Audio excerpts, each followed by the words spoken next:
In Part 5, Bella has become someone new, someone unrecognizable to the girl who first arrived in Forks. Jasper is no longer the man he was either. What began as an act of healing has evolved into something deeper, something irreversible. The golden moon has set, but their journey is just beginning.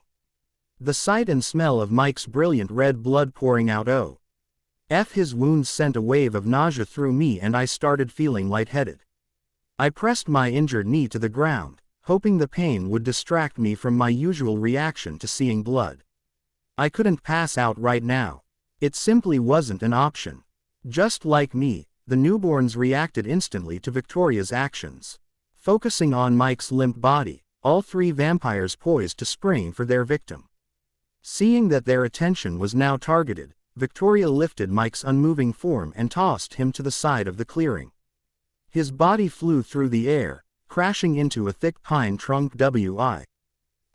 Another sickening crack before falling to the ground. The newborns turned and sprang towards the body while it was still in the air. The wolves were less than a second behind.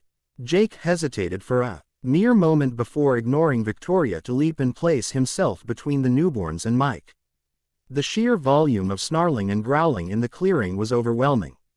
The newborns, infuriated at being delayed from draining Mike's blood, attacked Jake the same way they had attacked Laurent earlier. This time, however, the other wolves were there to assist. Two jumped on the newborns, unprotected. Backs and locked their jaws around the male vampires' necks, twisting their muzzles from side to side in an effort to decapitate their enemies.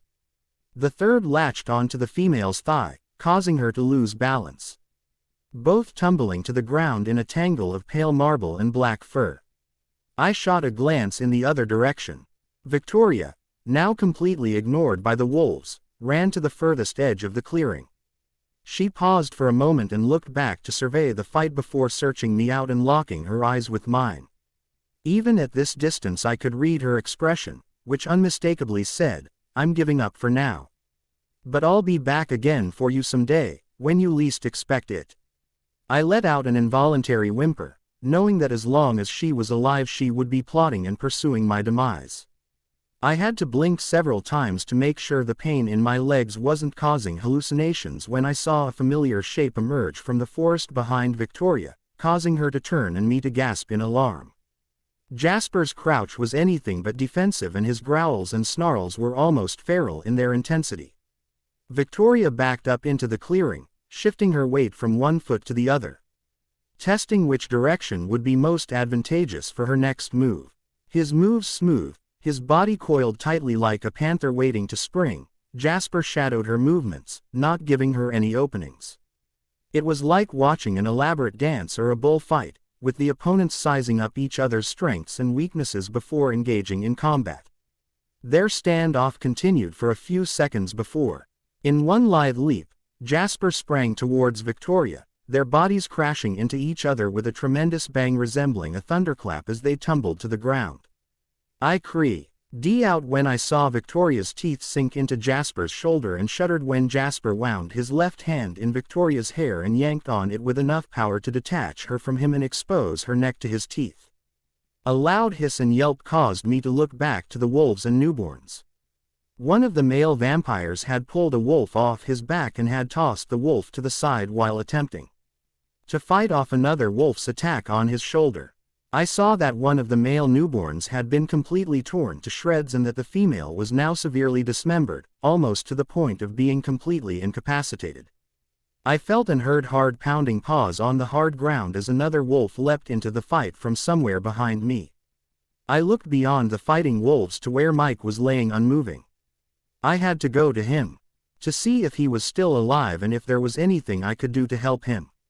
Ignoring the pain in my knee and ankle, I began to crawl around the perimeter of the battle scene, making my way to the other side to get close to Mike. I permitted myself one glance in Jasper's direction to see that he had Victoria pinned in front of him and was swiftly detaching extremities from her torso. I sighed in relief and continued my slow crawl towards Mike, finally reaching his body after what seemed like an interminable journey. He was lying incredibly still, but I put my cheek to his lips. I felt just the faintest hint of moving air, and when I placed my ear against his bloody chest I detected a weak and stuttering heartbeat. His skin was pale and clammy and blood was still pouring from the gashes inflicted by Victoria. I shrugged out of my jacket and placed it over his torso, pressing my whole body down onto his in an effort to stop some of the bleeding.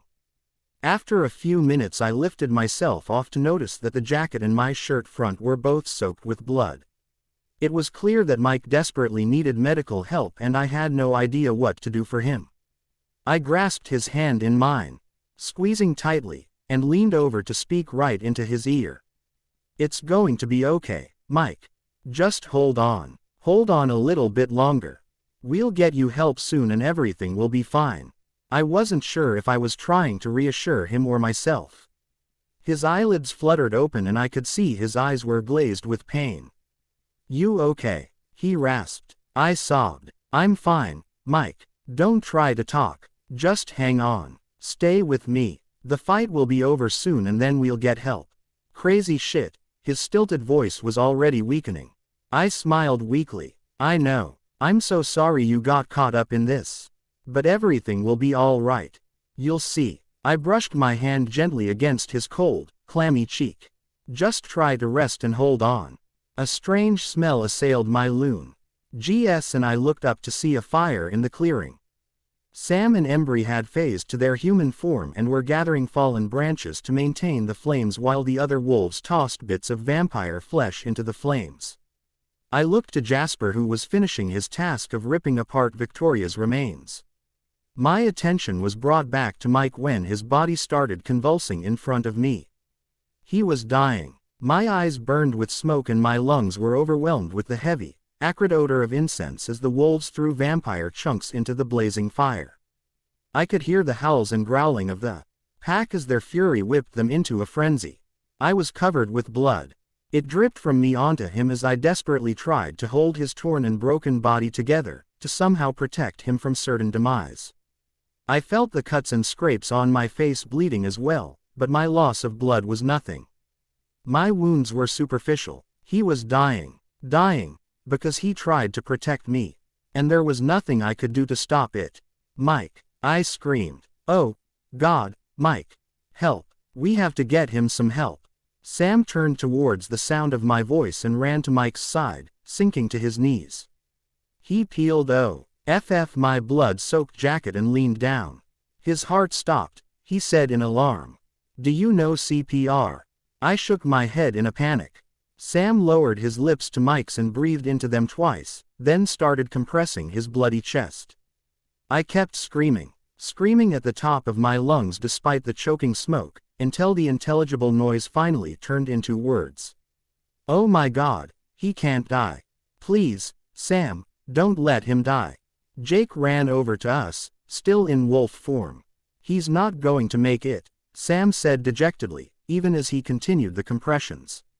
"It's not safe for us to move him to get him to a hospital and an ambulance will never make the round trip in time." "No," I screamed. "No, no, no, no. There has to be a way. We have to save him. He can't die." "Jasper." I looked over to the other side of the clearing. I saw he had been watching us all along. "Jasper, you can save him. Turn him, Jasper, please. He can't just die." Jasper stood, but made no move to come over. "Bella, I can't," he said loud enough for me to hear. "The treaty." I turned to Jake. "Make an exception. Please, Jake, make an exception for me. You can't just let him die like this. Please." "He's dying anyway," Sam said to Jake. "The Cullens can teach him not to hunt humans." "Jacob," I screamed, "you have to save him. Please. He cannot die because of me. I'm begging you, you're the only one who can do this."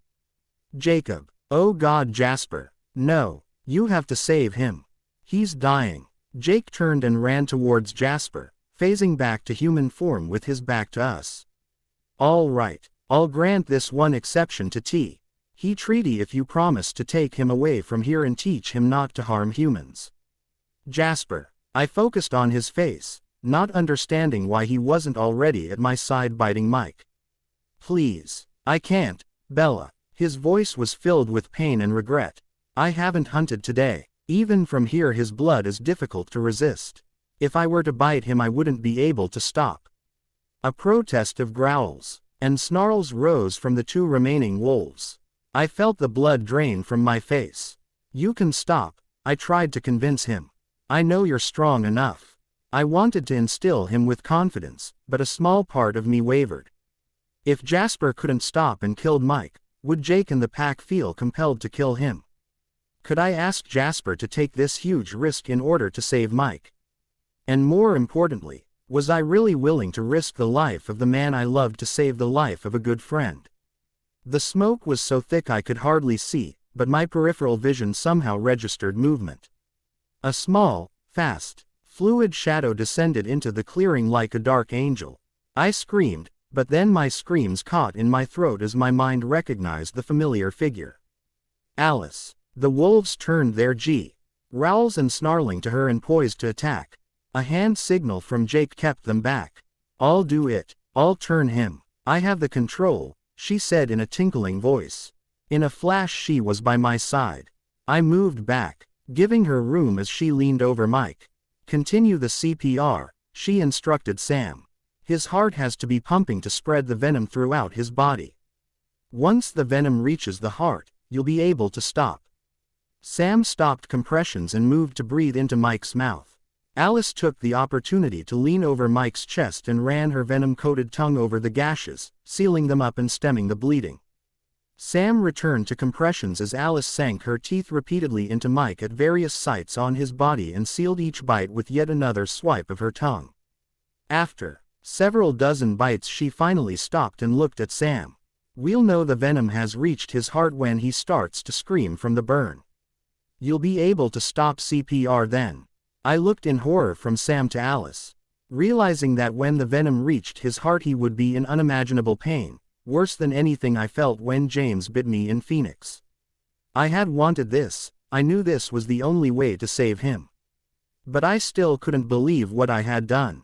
Would Mike ever forgive me for sentencing him to this pain and immortality over a simple human death? Sam continued his CPR efforts as Alec rose and started walking towards Jasper at a slow, human pace. I saw him tense and crouch, carefully assessing her approach. She left her arms down at her sides and stopped a few feet away from him. You're alive, she said.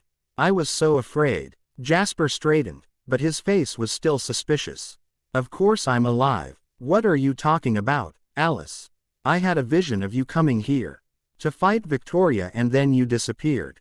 The whole battle disappeared. I couldn't see anything, couldn't see the outcome, she said. I was terrified. I called to try to stop you, but you wouldn't answer so I had to come. You called to stop me from coming here to protect Bella. Did you really think you would have been able to do that? Jasper, I still love you and I forgive you. These feelings you have for Bella, they're temporary. They're not real. I know you still love me. Can't you forgive me for the things I've done in the past?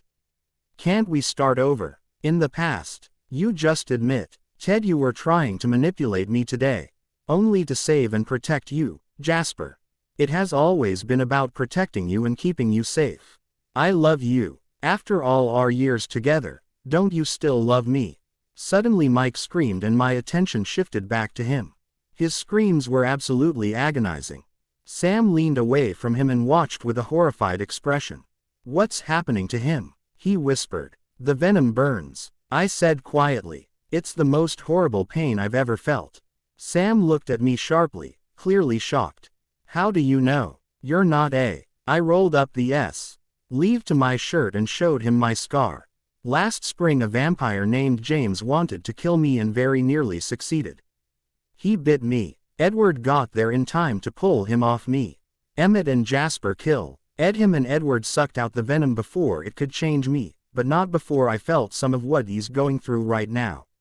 How long? Sam asked. Paul, who had phased back to human form, came over to us and waited for my answer along with Sam. 3 days, I said. This bad? Sam asked. I nodded. Maybe worse, I added in my head. Jake and Embry walked over to us. Jared's running the perimeter, making sure we didn't miss anything. Otherwise it's all over. All the pieces have been burned, Jake reported. I looked at him in shock, then to the fire which was smaller now, no longer being fed with wood and vampire flesh. And then I remembered Laurent, and burst into tears. In all the confusion of the fight and concentrating on Mike and Jasper, I had completely forgotten about Laurent. I knew the newborns had ripped him into millions of shreds, but Carlyle might have been able to put him together if we had all the pieces.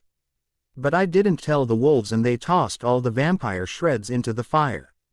Including Laurent. Like Mike, he had given up his life to keep me safe. At the sound of my sobbing, Mike's screams became even louder and more terrifying. Jake leaned down to scoop me up and took me away from Mike's side. I twisted in his arms, trying to get back to Mike. Apparently he can sense your emotions and your being upset is making things worse for him, Bella. Let's get you calmed down and then I'll bring you back to him, I swear. I stopped struggling, realizing he was right. I buried my face in his chest, trying to stifle my sobs. Jake held me close, rubbing circles over my back with his large, warm hand in an effort to soothe me. It's all right, Bella. You're safe. All of the bad vampires are gone. We made sure we burned them all. My sobs increased again at the reminder of Laurent's death. Bella, what's wrong? Talk to me. It's Laurent, I sobbed. Who's Laurent? I kept sobbing as I explained the entire story to Jake, starting with the baseball game in the clearing in the spring. James's attack and death, Laurent's return this fall and his decision to join Victoria again only to protect me. He put himself between me and Victoria and the newborns and he died, Jacob. He died trying to protect me. And I didn't do anything to stop you from burning him. Bella, you can't blame yourself, Jake said. If we hadn't come along, I'm sure Victoria would have burned his remains just as we had, and I'm sure he knew that too when he decided to step in as your shield. He died a hero, Bella. He died doing something he believed in. He wouldn't have won it if he didn't believe it was the right thing to do and if he wasn't willing to accept the consequences. All of us who were here fighting today knew the risks and were willing to accept them. But I could have saved him. He didn't have to die. If I had saved the pieces Carlyle could have. No, I could not have allowed that. All of the vampire parts had to be burned.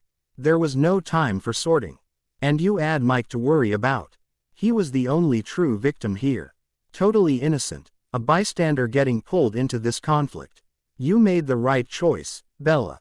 I know Laurent would agree with me. I realized that at some point I had stopped sobbing. I wiped off my eyes and looked at Jake carefully. Are you all right? Were you hurt? And the others? Just superficial wounds that already healed. We had surprise and numbers on our side. They didn't know what hit them. And it helped that Jasper showed up to deal with the female.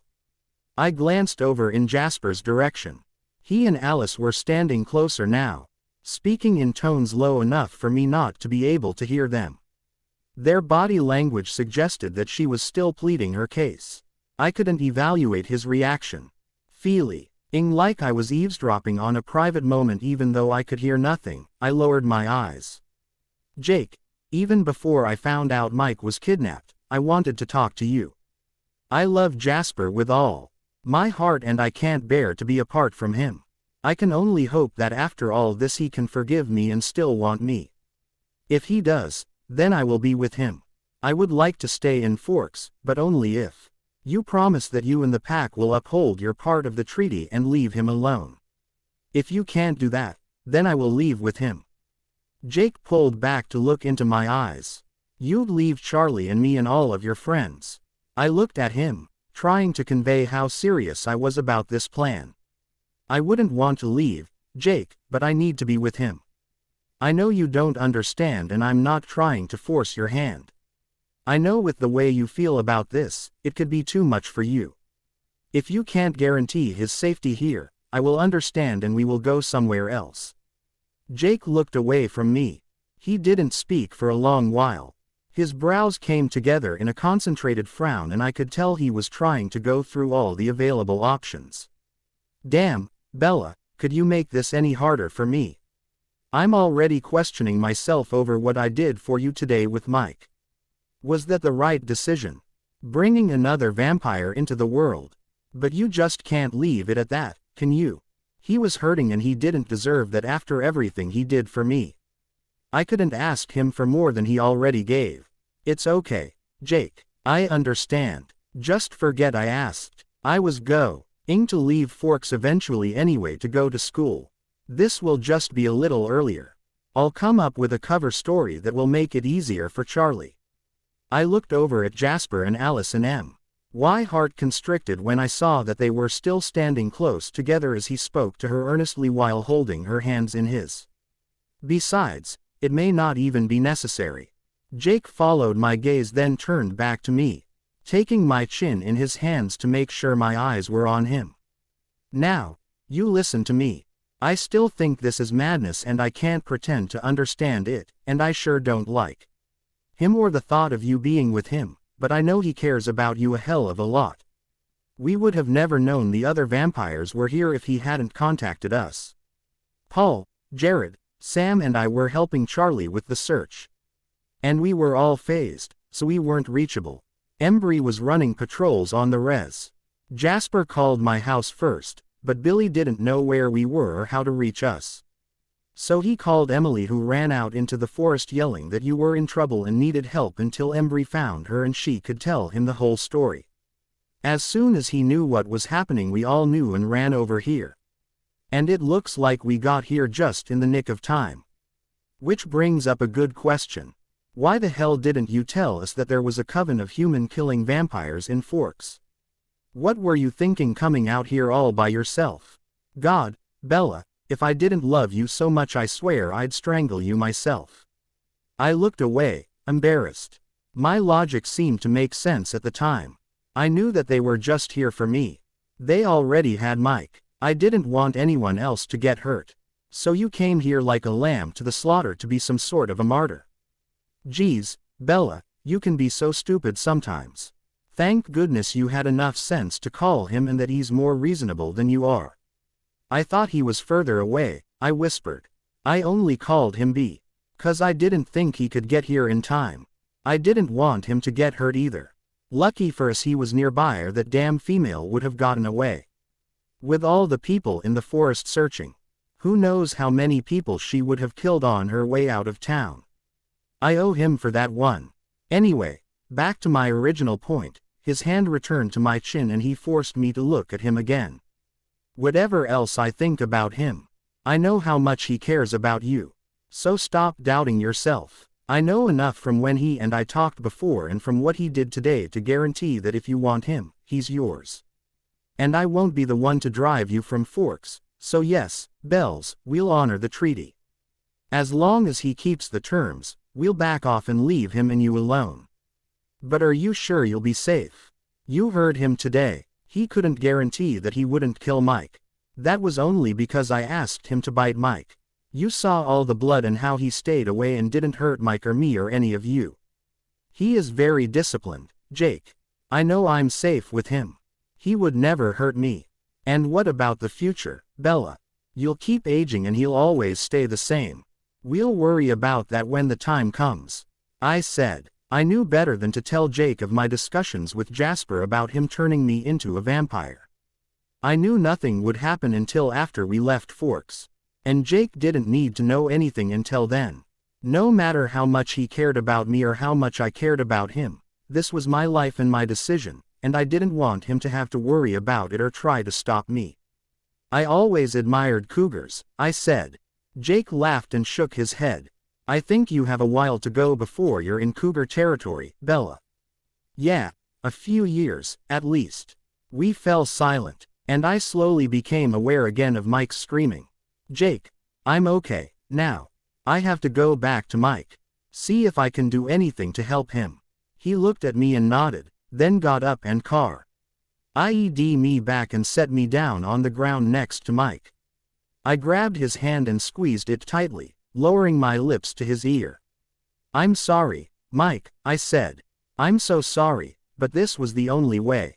The only way we could save you. I know how much it hurts. Just let the pain out. Do whatever you have to do. It will be over, soon, I promise. And then you won't have to worry about pain anymore. I swear. Just hang on. My voice and touch seemed to have a soothing effect, because Mike's screams turned into lower moans. Desperately searching for something to talk about that would distract him from the pain, I began to review all the books we read during our lunches together in painstaking detail, going over all the minute plot points. This had the desired effect and Mike calmed down even more. I continued to grip his hand with one of mine while I stroked his cheek with the other. I kept talking, pausing only to occasionally take a breath, doing what little I could to get him through this horrible ordeal. I lost all track of time. I was only somewhat aware of the boys coming and going to check on Mike. I could sense that they were all relieved he had stopped his screaming, though I knew that the burn did not go away.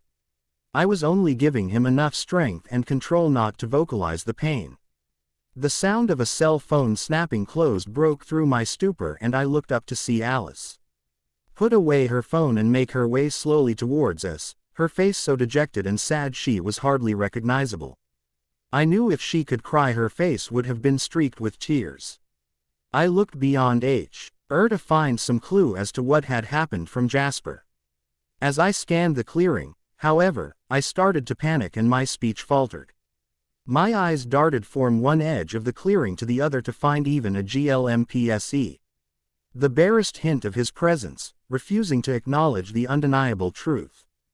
Jasper was gone. Alice didn't look me in the eyes as she approached. Instead, she turned to Paul, who was standing next to us, and asked if he could carry Mike into the house, where he would be more comfortable. Paul looked to me for confirmation and I nodded. Embry, Paul called, I need to take Mike into the house. Can you come over and carry Bella? I smiled at him gratefully, glad that he remembered my injuries made it difficult for me to follow on my own. I'll take her, Jake said brusquely, narrowing his eyes in Alice's direction. Sam and Embry, you guys come too. We walked to the Cullen house, where Alice directed Paul to lay Mike down on the sofa before she disappeared in the direction of Carlisle and Esme's room. Jake asked Embry to set some pillows on the floor before depositing me close to Mike's head so I could continue to talk to him and keep him calm. Thanks, Jake. There's food in the kitchen. Some snacks and drinks and even frozen dinners in the freezer, if you guys are hungry. At least, I wavered, there used to be. Jake looked at me quizzically. Jasper kept food here for when I came over. He always took care of me. It's all still here, Paul called from the kitchen. A nice selection, too. Want anything, Jake? You guys take what you want, Jake said, settling himself down beside me. I'll eat when you're done. How about you, Bells? You hungry? I shook my head. I couldn't eat right now. Nonsense, he said. You'll need your strength, especially right now. Paul, pick out something good for Bella and bring it here, okay? Sure, Paul agreed, as though he had a choice. Really, Jake, I'm not. Will you for once stop being the most stubborn person in the universe and do what your body needs you to do? Mike needs you to be strong. I relented, and when Paul brought me the microwaved pasta marinara dinner, I ate without complaints. Alice came back into the living room. Jasper went to hunt and to get you some fresh clothes, she said to me dully. I put out some towels and a robe in Carlisle and Esme's bathroom. You need to shower before he gets here. And those should be burned. She pointed to my clothes. I looked down at my bloody shirt. Of course, Jasper had said he hadn't hunted and here I was, covered with fresh human blood. No wonder he hadn't come closer. Relief swept through me. That's a good idea, Jake acknowledged grudgingly. Come on, Bells, he said, taking the plate out of my hands and picking me up again. I directed Hi M to the bathroom and almost asked him to put me down in the shower before I realized the logistics of disrobing while unable to stand on my right leg were not going to work. Maybe just put me on the bed and bring me the robe, I said. It will be easier for me there. Jake did as I asked, then left the room instructing me to let him know when I was ready. I carefully took off my shoes and socks. The bloody shirt and bra followed relatively easily. The jeans and panties were a bit more problematic, but I lay down and wriggled both down to my thighs, then sat back up to gingerly push them off my legs. I examined my knee which, thankfully, was just scraped and bruised. My ankle was swollen, but I knew from past experience it was just a sprain, nothing was broken. I wrapped myself tightly in the robe and called Jake, instructing him to put me down right in the tiled shower enclosure. "Do you need any other help?" he asked. "I think I can manage," I said. "Maybe stay outside and listen, and if you hear me calling or falling, then some help would be nice." "Okay. Good idea." Making sure that I was steady leaning against the shower wall, he walked out and closed the door. The shower felt heavenly. I washed my hair first, leaning against the wall for support. I used the body wash and a washcloth to carefully clean the blood off my face, hands, torso and knee. After I finished washing, I stood under the water longer than necessary to rinse, enjoying the relaxing warm spray. Finally, I turned off the water, toweled off and re-wrapped myself in the robe. "Jake, I'm done. Can you carry me back?" The door opened and I gasped with surprise and pleasure when instead of Jake I saw Jasper. He was next to me in a flash, lifting me up into his arms. Without any preamble, he captured my lips in a searing kiss that left me breathless. It was everything that I had wanted and needed and missed and longed for. After enduring so many weeks of emptiness, I finally felt complete. Why Jasper broke off the kiss and looked at me sternly and seriously. "That was twice now, Isabella Marie Swan. Twice that you ignored me and deliberately put yourself in harm's way, nearly sentencing me to an eternity of hell on earth. Swear to me that there won't be a third." I wrapped both of my hands in his soft, wavy hair, and pulled myself up to place kisses over every surface of his face that I could reach. "I swear, Jasper, never again." He crushed me to him and breathed in my scent. I was so terrified, Bella. So terrified neither Jake nor I would get here in time and that I would lose you. "I know. I'm so sorry. I was stupid. Please forgive me." Those damn treacherous tears welled up in my eyes again. Jasper saw and hurriedly kissed them away. "Of course I forgive you, darlin'. You're safe and you're here with me and that's all that matters as long as you never do anything like that again." I looked at him incredulously.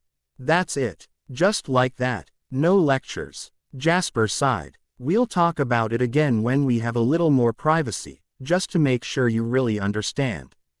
But the forgiveness is unconditional. I'm just so happy that, for the most part, you managed to escape injury-free." He parted my robe slightly to look at my ankle and knee. I blushed furiously, knowing this time I was wearing nothing underneath, but Jasper behaved like a perfect gentleman, closing the robe back up as soon as he finished his examination. He carried me over to the medicine cabinet from which he took out a bottle of Advil, antiseptic cream and bandages.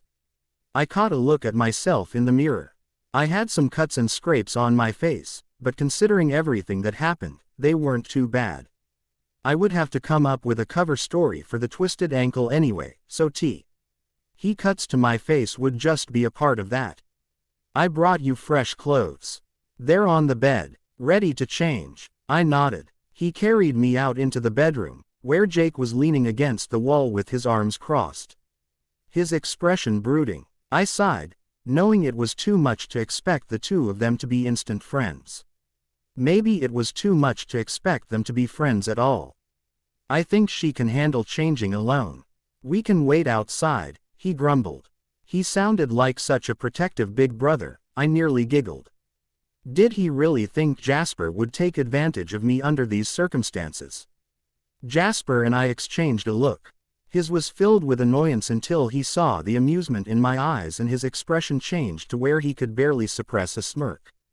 "I'll need to WRAP her ankle and clean up the cuts on her knee first.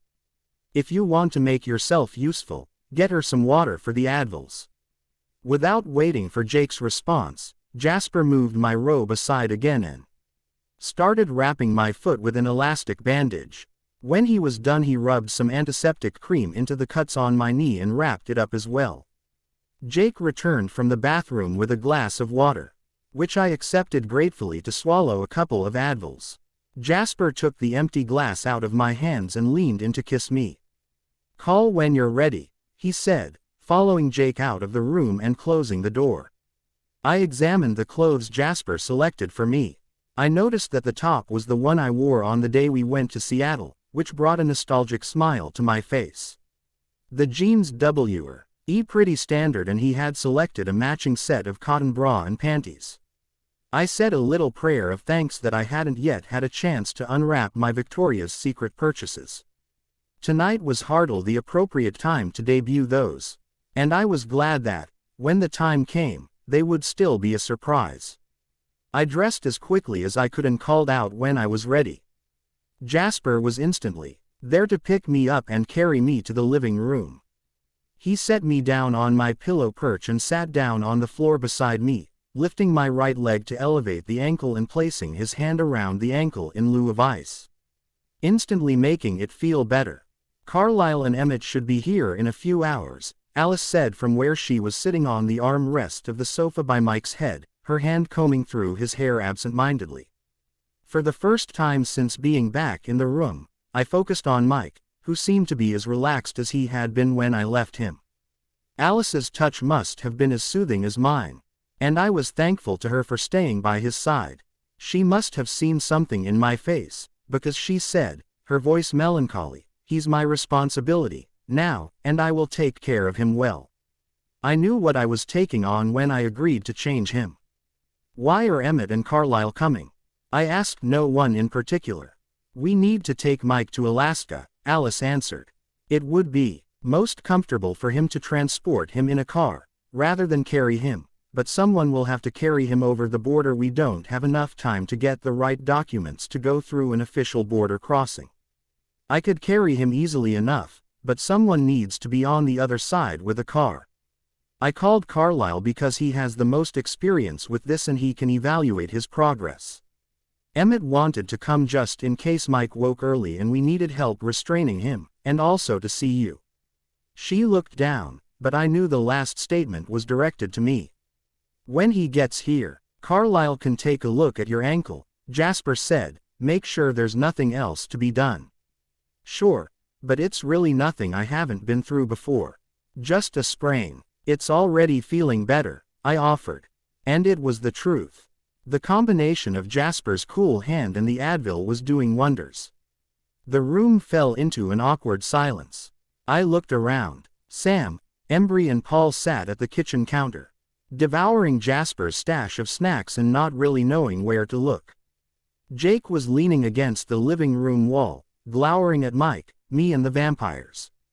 I heard Jasper clear his throat, and knew it was more for the attention-getting properties than a genuine need to clear his air passage. I turned to look at him direct his remarks to Jake. "I'm truly grateful for the way you and the whole pack came to Bella's aid today, and for the exception to the treaty you made for Mike. But the fight is over now and Alice and Bella and I have some things to talk about that are pretty private." Jake opened his mouth to argue, but Jasper, sensing his mood, quickly cut in. "I will make sure Mike and Bella are safe." Jake closed his mouth and glared at Jasper, then turned to look at me with question in his eyes. I sighed. I wasn't looking forward to the conversation with Alice, but I knew it was necessary. "It's okay, Jake. I bet the search organizers are wondering where you guys are.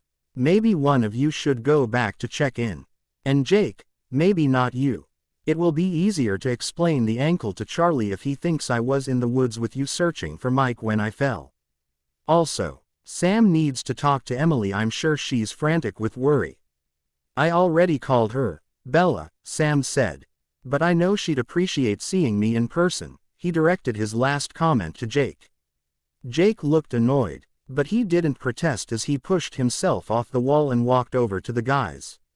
I couldn't hear if he had said anything to them or if the signaling was silent, but the Y stood in near unison and all four filed out of the house.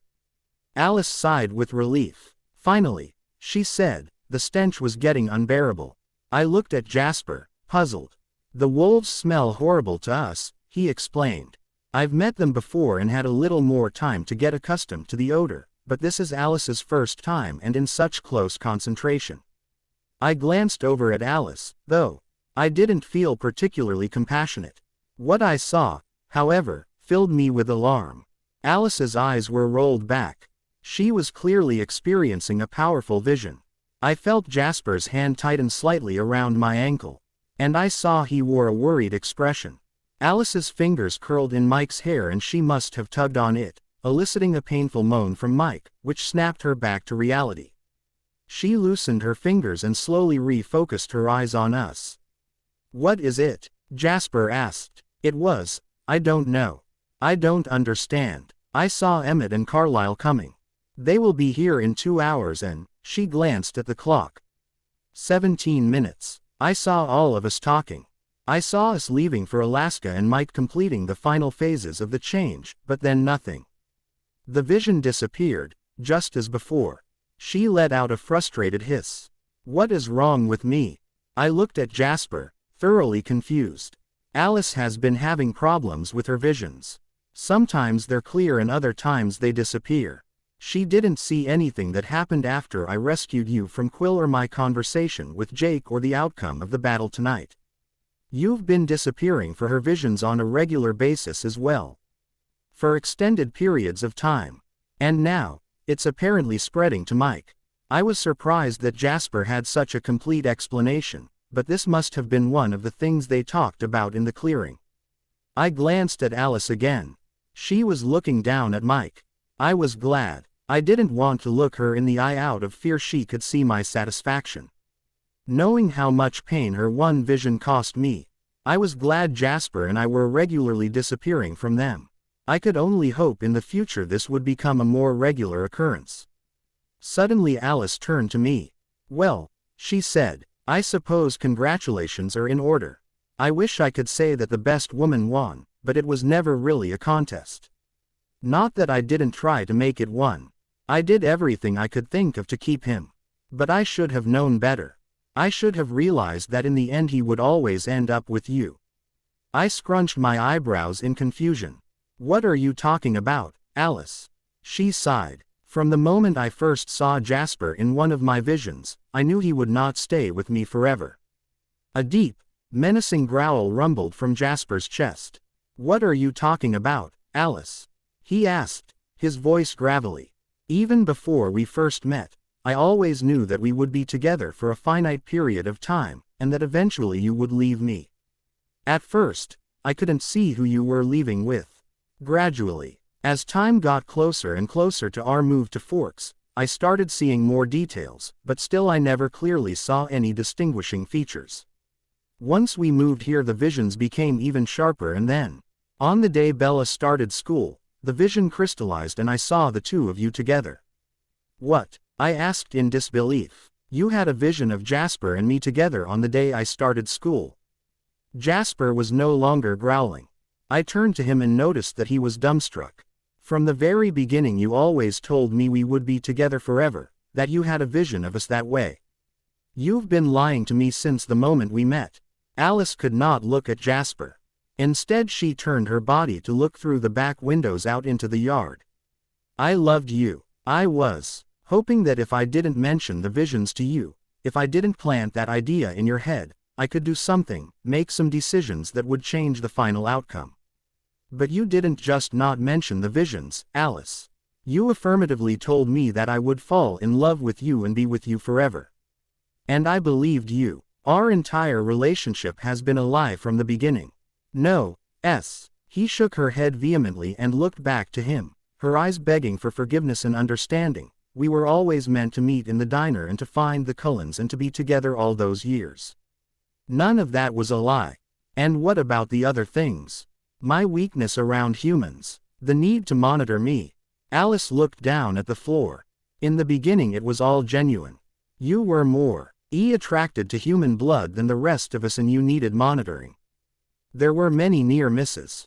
Later, as you were getting stronger, I started seeing more in the visions and realized that the Oman in them wasn't necessarily one of us, that she could have been human, so I may have discouraged you from getting comfortable around humans. I may have exaggerated some of my visions. You lied to him to make him feel weak. To keep him under your control and away from humans. I was absolutely outraged. I lied to keep him with me, because for all the times that I exaggerated a vision he could have really slipped. And he could slip again. And he needs someone who would be able to see that in advance. No, Alice, he doesn't. Jasper is strong. He is less likely to slip than you or any of the Cullens. He just needs to believe in himself, and to be with someone who believes in him and his strength, instead of convincing him that he has a weakness that doesn't really exist. What would you know about it, Bella? Spending a few weeks with him suddenly makes you a Jasper expert. I've been with him for over 6 decades. I think I know better than you what Jasper needs. You don't, Jasper said, his voice hard as steel. Because in those 6 decades you never once took the time to get to know the real me. Not the way Bella has. You assumed things about me and you made decisions for me and, like a supreme fool, I let you. Because I believed you. I believed the lies. When you told me we were meant to be together forever, I had no reason to doubt you, even though deep inside I felt there was something missing. But I thought it was my past with Maria that was bothering me all this time, when all along it was the knowledge that I was with the wrong woman. What about Edward? I asked Alice. If I was supposed to be with Jasper, why did Edward get involved with me? Edward, Alice scoffed. He played right into my hands. As soon as I realized he couldn't read your mind, I knew he would find you irresistible. It was never about your blood, Bella, no matter what he told you or anyone else. He would have been able to resist your blood just fine if he only had entry into your vapid little teenage mind. But he couldn't have your thoughts and it drove him mad, so he came up with the whole blood farce because he couldn't admit to anyone, even himself, the frustration he felt his power being thwarted by a human girl. But, of course, the blood theory was a perfect excuse to keep you and Jasper apart, so I played right along. But I thought you were my friend. Ever hear the saying, keep your friends close and your enemies closer, Bella? You and I were never friends. Oh, you were fun to dress up, like a life-size doll, but friends. Please, what could you and I Posey Bly have in common that would make us friends? How could I be friends with a woman whose existence threatened my eternal happiness? I shrank into the floor, mortified. Suddenly I understood exactly what Jasper was feeling. We had both been expertly manipulated and we both fell for it, hook, line and sinker. I had thought I was being manipulated since Alice's phone call, but it really started from before we even met. It made me feel so incredibly vulnerable and victimized.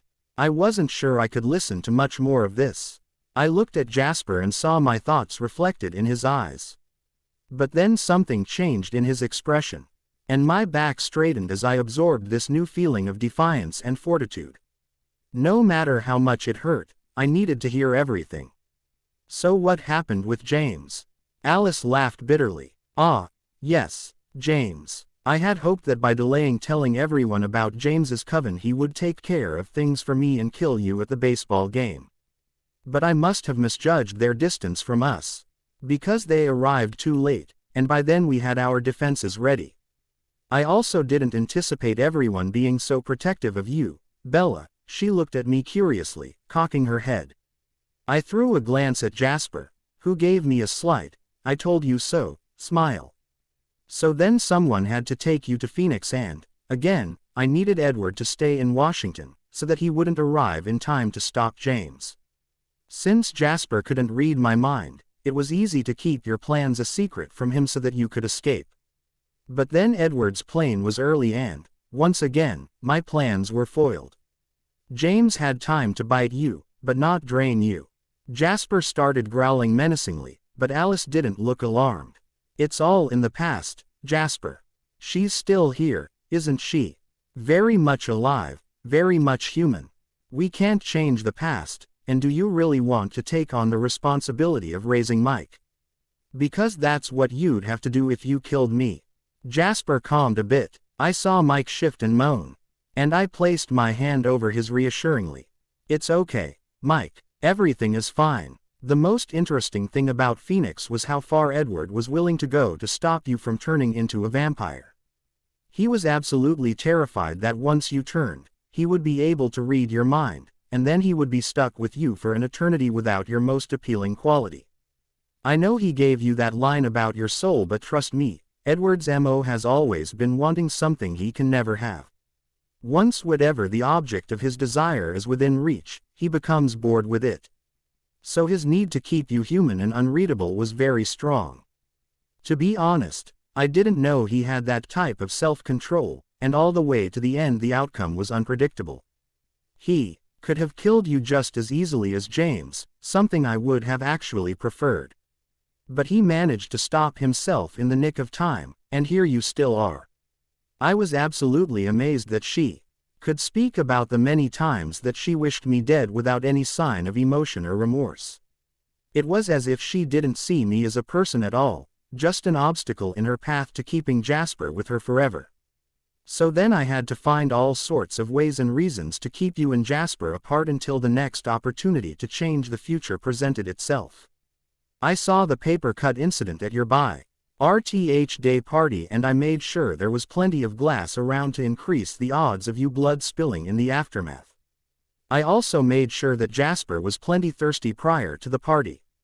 One of TH's potential outcomes was that he would have actually gotten to you and killed you, but, again, there was that overprotectiveness on the part of my family that somehow kept you safe. Afterwards I regretted letting the incident go forward. It hurt you so badly. She was speaking directly to Jasper now.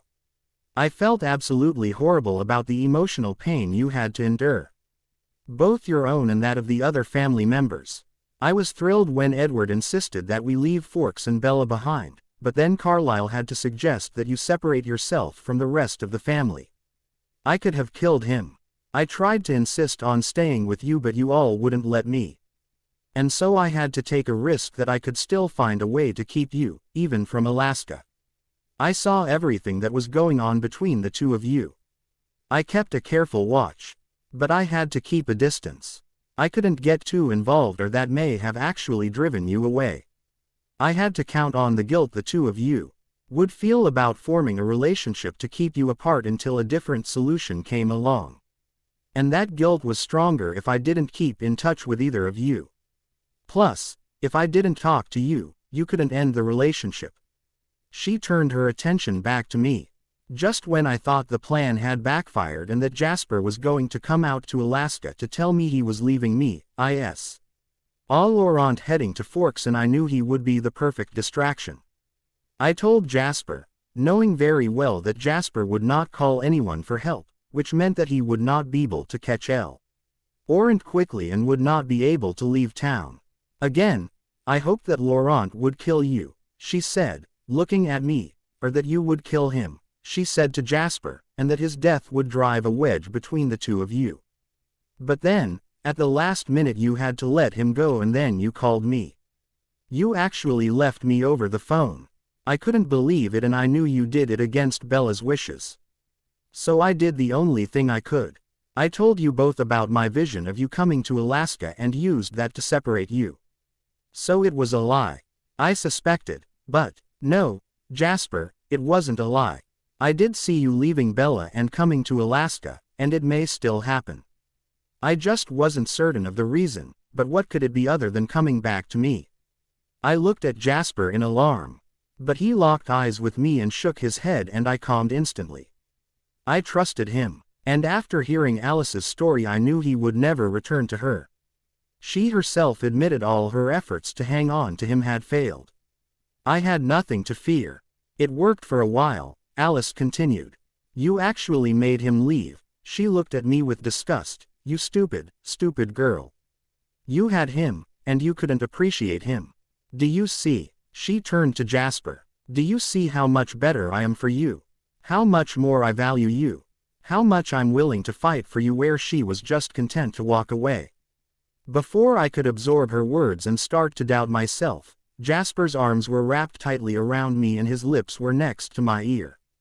Don't even think about it, Bella. Don't even consider letting her poison spread in your mind. None of it is true. You gave me a choice and I made the wrong one.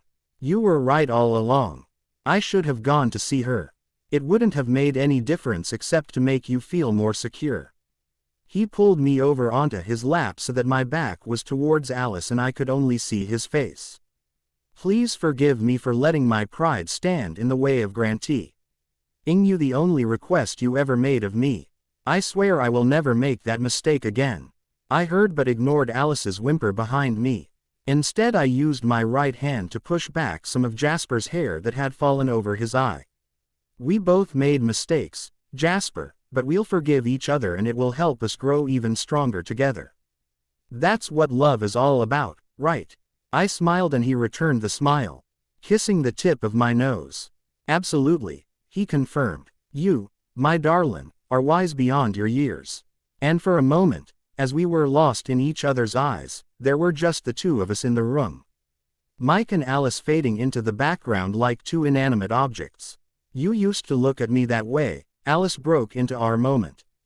No, Alice, I never did, Jasper replied without taking his eyes off mine. I don't understand, Alice wailed, and my heart constricted involuntarily at her obvious pain. I waited for you in that diner until you finally showed up. I led you to a new family. I showed you a way of life where you didn't have to feed on creatures like her. I gave you all of me and stopped you from making countless mistakes. I even took on the responsibility of icing a newborn so that you wouldn't try to do it and get yourself killed by werewolves in the process, and you still choose her over me. What has she ever done for you, Jasper? Jasper opened his lips to start explaining, but I silenced him with my index finger and a shake of my head. Alice would never understand the explanation and I already knew what it was and didn't need to hear it. Right now, as awful as she had been to me and as indifferent as she had been about my life, I understood her grief and I knew the only thing that would make her feel better. I turned to face her and leaned towards her, taking her hand in mine. Alice, for over 6 decades you were the right mate for Jasper and you did exactly what you were meant to do. But you knew right from the beginning that he wouldn't stay with you forever. And your attempts to change your own future are what's making you miserable right now. Like you said earlier, Jasper and I were always meant to be together. I understand why you did what you did. Because I love him as much as you do, but in trying to change the future you only succeeded in putting off the inevitable and hurting a lot of people in the process, including yourself. It's time to let him go, Alice. And to see your vision for your own future. I know there are some wonderful things up ahead for you. You just have to let yourself see a life without Jasper. Why are you telling me this? She asked me suspiciously. Why are you being so nice to me? Because even though you may not ever have considered me your friend, I always considered you mine, and this is what I would do for a friend. And because for the next year you're going to be responsible for the care of another friend of mine, and I want to make sure that you are as devoted to that responsibility as you possibly can be. Without any distractions, because he knows nothing about this lifestyle and he will need all the help and guidance he can get. Alice looked down at Mike and her expression softened. I will take good care of him, Bella. I meant what I said, I will take my responsibility very seriously. He will never even want to taste human blood. I know you will, Alice. I know he's in good hands. Alice mused. I guess I lost a mate but gained a newborn on this trip. Won't Rosalie be jealous? She smiled slightly at her own joke. Given how morose she had been just a few minutes ago, I considered this a good sign. I wasn't sure what to say next, but I was saved from having to think too hard by the sound of the front door opening. All 3 of us turned to see Carlisle and Emmett stride into the room. They stopped when they saw us in the living room, assessing the situation. Hello Jasper, Bella, Alice, Carlisle said before focusing on Mike. Let me see how he's doing, he said. Walking over to the sofa with his medical bag, Jasper lifted me out of the way and settled us both in the armchair. Hey everyone, Emmett said, only somewhat subdued. I see we missed quite a party. You should air the place out every once in a while, it stinks in here. Wrinkling his nose in distaste, Emmett continued, I'd walk over there to give you a hug, Bella, but there's a little too much blood in the air for me. Quote, I looked at him, puzzled, then realized that Mike still had on his bloody clothing. Obviously the scent didn't bother Alice or Jasper, who had just hunted. N.D. Carlisle was so used to human blood he probably didn't even notice, but Emmett was having a problem. He started backing out of the room. I looked to Jasper, silently asking him to carry me over to Emmett. He understood and immediately stood up, complying with my request. "Be careful with her," he said to Emmett in warning before handing me over carefully to his brother. "She's injured." I felt a bit like an infant being passed from vampire to vampire, and I thought the whole thing was silly. It was just an ankle sprain, for crying out loud. Nevertheless, I appreciated Emmett taking a bit more care than normal as he pulled me in for a hug. "Missed you, Bella. Things just aren't as much fun without you around." "I missed you too, Emmett," I said. I turned to say the same to Carlisle and saw he had finished examining Mike. "He seems to be doing okay. The venom is healing his injuries." "You did a great job, Alice. How long do we have before he wakes up?" Alice shook her head. "I don't know, Carlisle. I can see us driving to Alaska and some of his change, but then the vision disappears." Carlisle looked at Alice in alarm. "Disappears?" he asked. "Has this ever happened before?" Alice looked down. "It's been happening pretty frequently lately with my visions of Jasper and Bella. That's one of the reasons I came here. I saw Jasper heading to battle with Victoria and then he disappeared. I was so afraid." "You saw Jasper and Bella in a battle with Victoria and you didn't tell us. Didn't you think we would all want to be here to protect Bella?" Emmett asked, obviously confused. Alice was silent. I glanced at Jasper, whose face revealed his absolute loathing for her. "Alice hasn't exactly been concerned with Bella's welfare recently," he said darkly. "Or ever, for that matter." The room was suddenly thick with tension. I felt Emmett's arms tightening around me as he protectively pulled me closer. My right knee pressed against his hard bicep and I winced at the pain, eliciting a growl from Jasper. "I'm fine," I said quickly, noting that he was about to snatch me from Emmett's arms. Carlisle stood up and walked over to us, his eyes troubled. He noticed the bandage around my foot and ankle and asked Emmett to loosen his hold so he could examine my leg, picking it up gently and rolling up the fabric of my boot-cut jeans. "She thinks she sprained her ankle," Jasper explained. "I wrapped it, gave her Advils, elevated it and applied cold." Carlisle nodded. "That's exactly right, son. What else?" "She landed pretty hard on her right knee, but I think it's only scraped and bruised. I put antiseptic cream on it and wrapped it as well." Carlisle unwrapped the bandages and applied slight pressure to my knee. I winced, though it wasn't too painful. "You did an excellent job, Jasper. I'm proud of you. You were able to handle the cuts okay." Jasper grimaced and I did as well. I forgot that Carlisle knew nothing of Jasper's training and how well he had been doing with his self-control. I was fine. I hunted before I saw Bella and she had showered so most of the blood was gone. Besides, I would never hurt her. He looked at me warmly and reached over to tuck a loose strand of hair behind my ear. His hand remained curled around my chin, his thumb stroking my cheek. I leaned into his hand and closed my eyes. When I opened them again moments later, I saw extreme confusion on both Carlisle and Emmett's faces. "Hey, what's going?" Emmett started to ask. "Let me finish examining her, Emmett," Carlisle interjected. "Then we have some logistics issues to work out before we can sit down and discuss this new." He looked from me to Jasper to Alice, development. In a typical Carlisle fashion, his tone was calm, completely noncommittal and non-judgmental. I had no idea what he was feeling, though I was certain that he had not known anything about me and Jasper before walking into the house tonight. He unwrapped my ankle and manipulated it gently, watching me for signs of pain. "Can you stand and walk on it, Bella?" he asked, re-wrapping the bandages. "I haven't tried since the sprain. It buckled immediately after and with Victoria around it seemed prudent not to experiment. Can you try for me now?" Emmett lowered me to the ground and Jasper was instantly at my side, offering his arm for support, which I grabbed gratefully. "Try to walk normally, without a limp," Carlisle instructed. I did as he asked, leaning heavily on Jasper.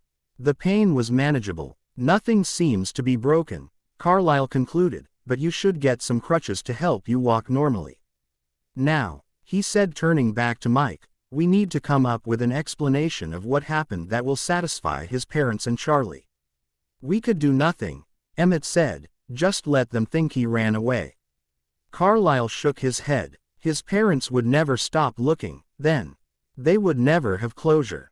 For all practical intents and purposes, Mike is dead to them now, and he would be more kind to let his parents deal with that.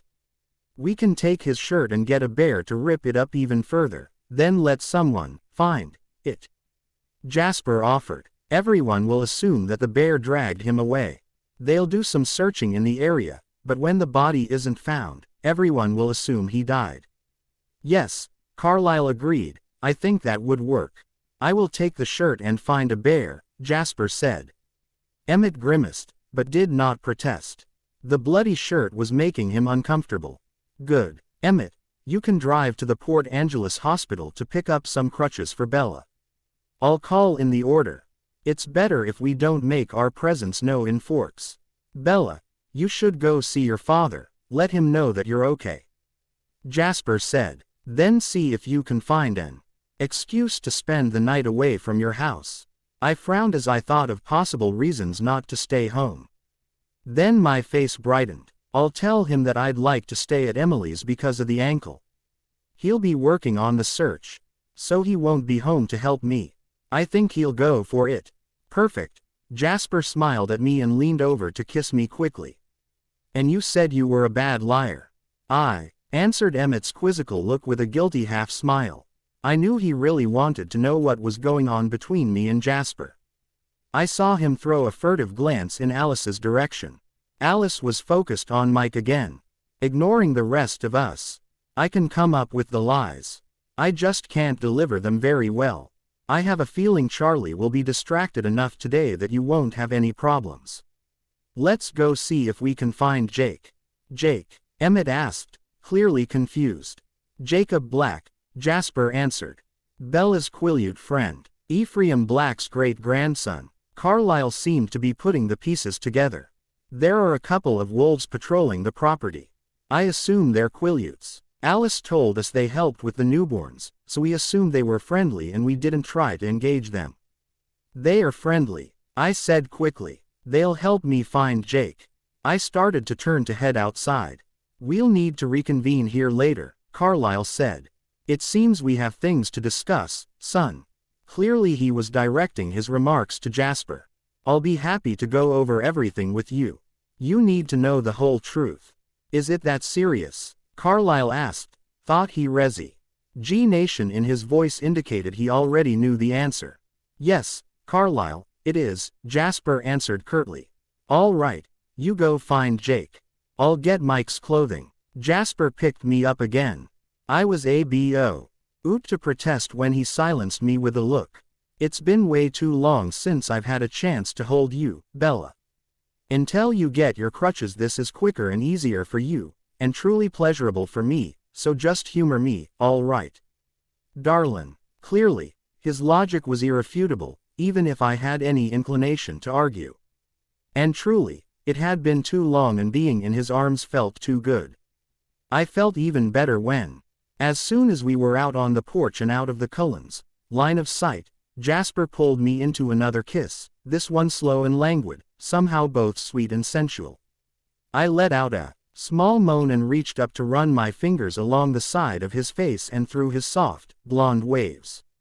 The perfect moment was interrupted by someone clearing his throat. I looked out to find Jake standing close to the porch, his face scrunched tight with anger and disapproval. What's going on? He asked, his voice tight. Jasper sighed. Bella and I were taking a bit of time to celebrate our reunion, he started to explain. I have excellent eyesight, thanks. I meant with Mike and the Cullens. Are they taking him out of town soon? We don't want to have a newborn vampire anywhere near Forks or La Push. There's a bit of work to do before they can leave. Emmett is going to drive to Port Angeles to pick up crutches for Bella. In the meantime, I'm going to find a bear and get his teeth on Mike's clothing. We'll have to plant it somewhere plausible and stage a bear attack. I was hoping you could help me with that. The clothes will have to be found, perhaps by Sam or Jared. If we can convince everyone that Mike was dragged off and killed by a bear, it will give his parents closure and avoid the need to find a substitute body, which can get kind of messy.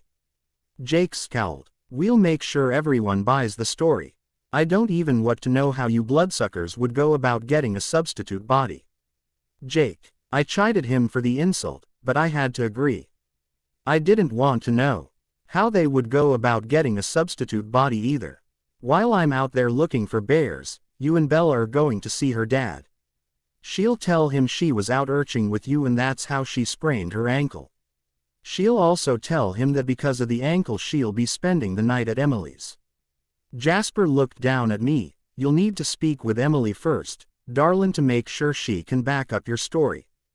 Just in case. Wait a second, Jake interrupted. You'll tell Charlie that you're spending the night with Emily and you won't be home, so just where are you planning to spend the night?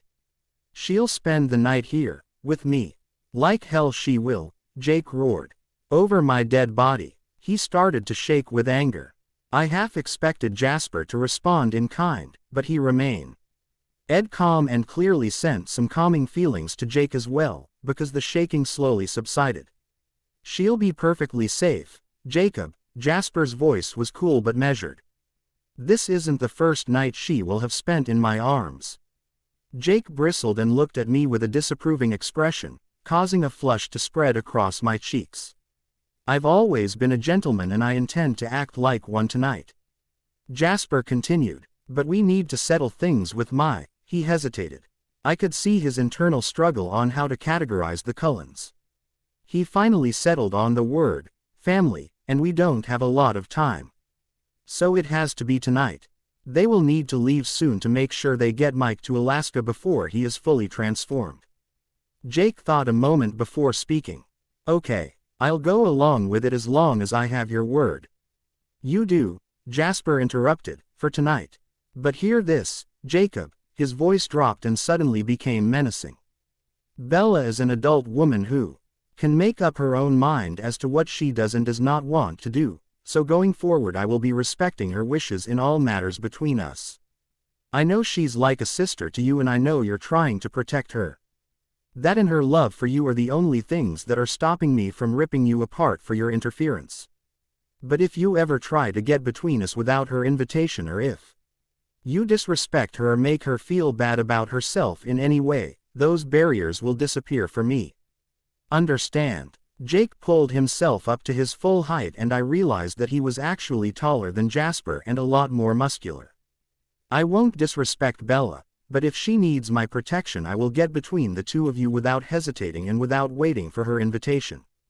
I'm not afraid of you, Leech. As fascinating and flattering it was to watch two of the three most important men in my life squaring off against one another in an effort to show who cared about and respected me more, this wasn't getting us anywhere. I needed to step in, figuratively if not literally, and break up this dispute.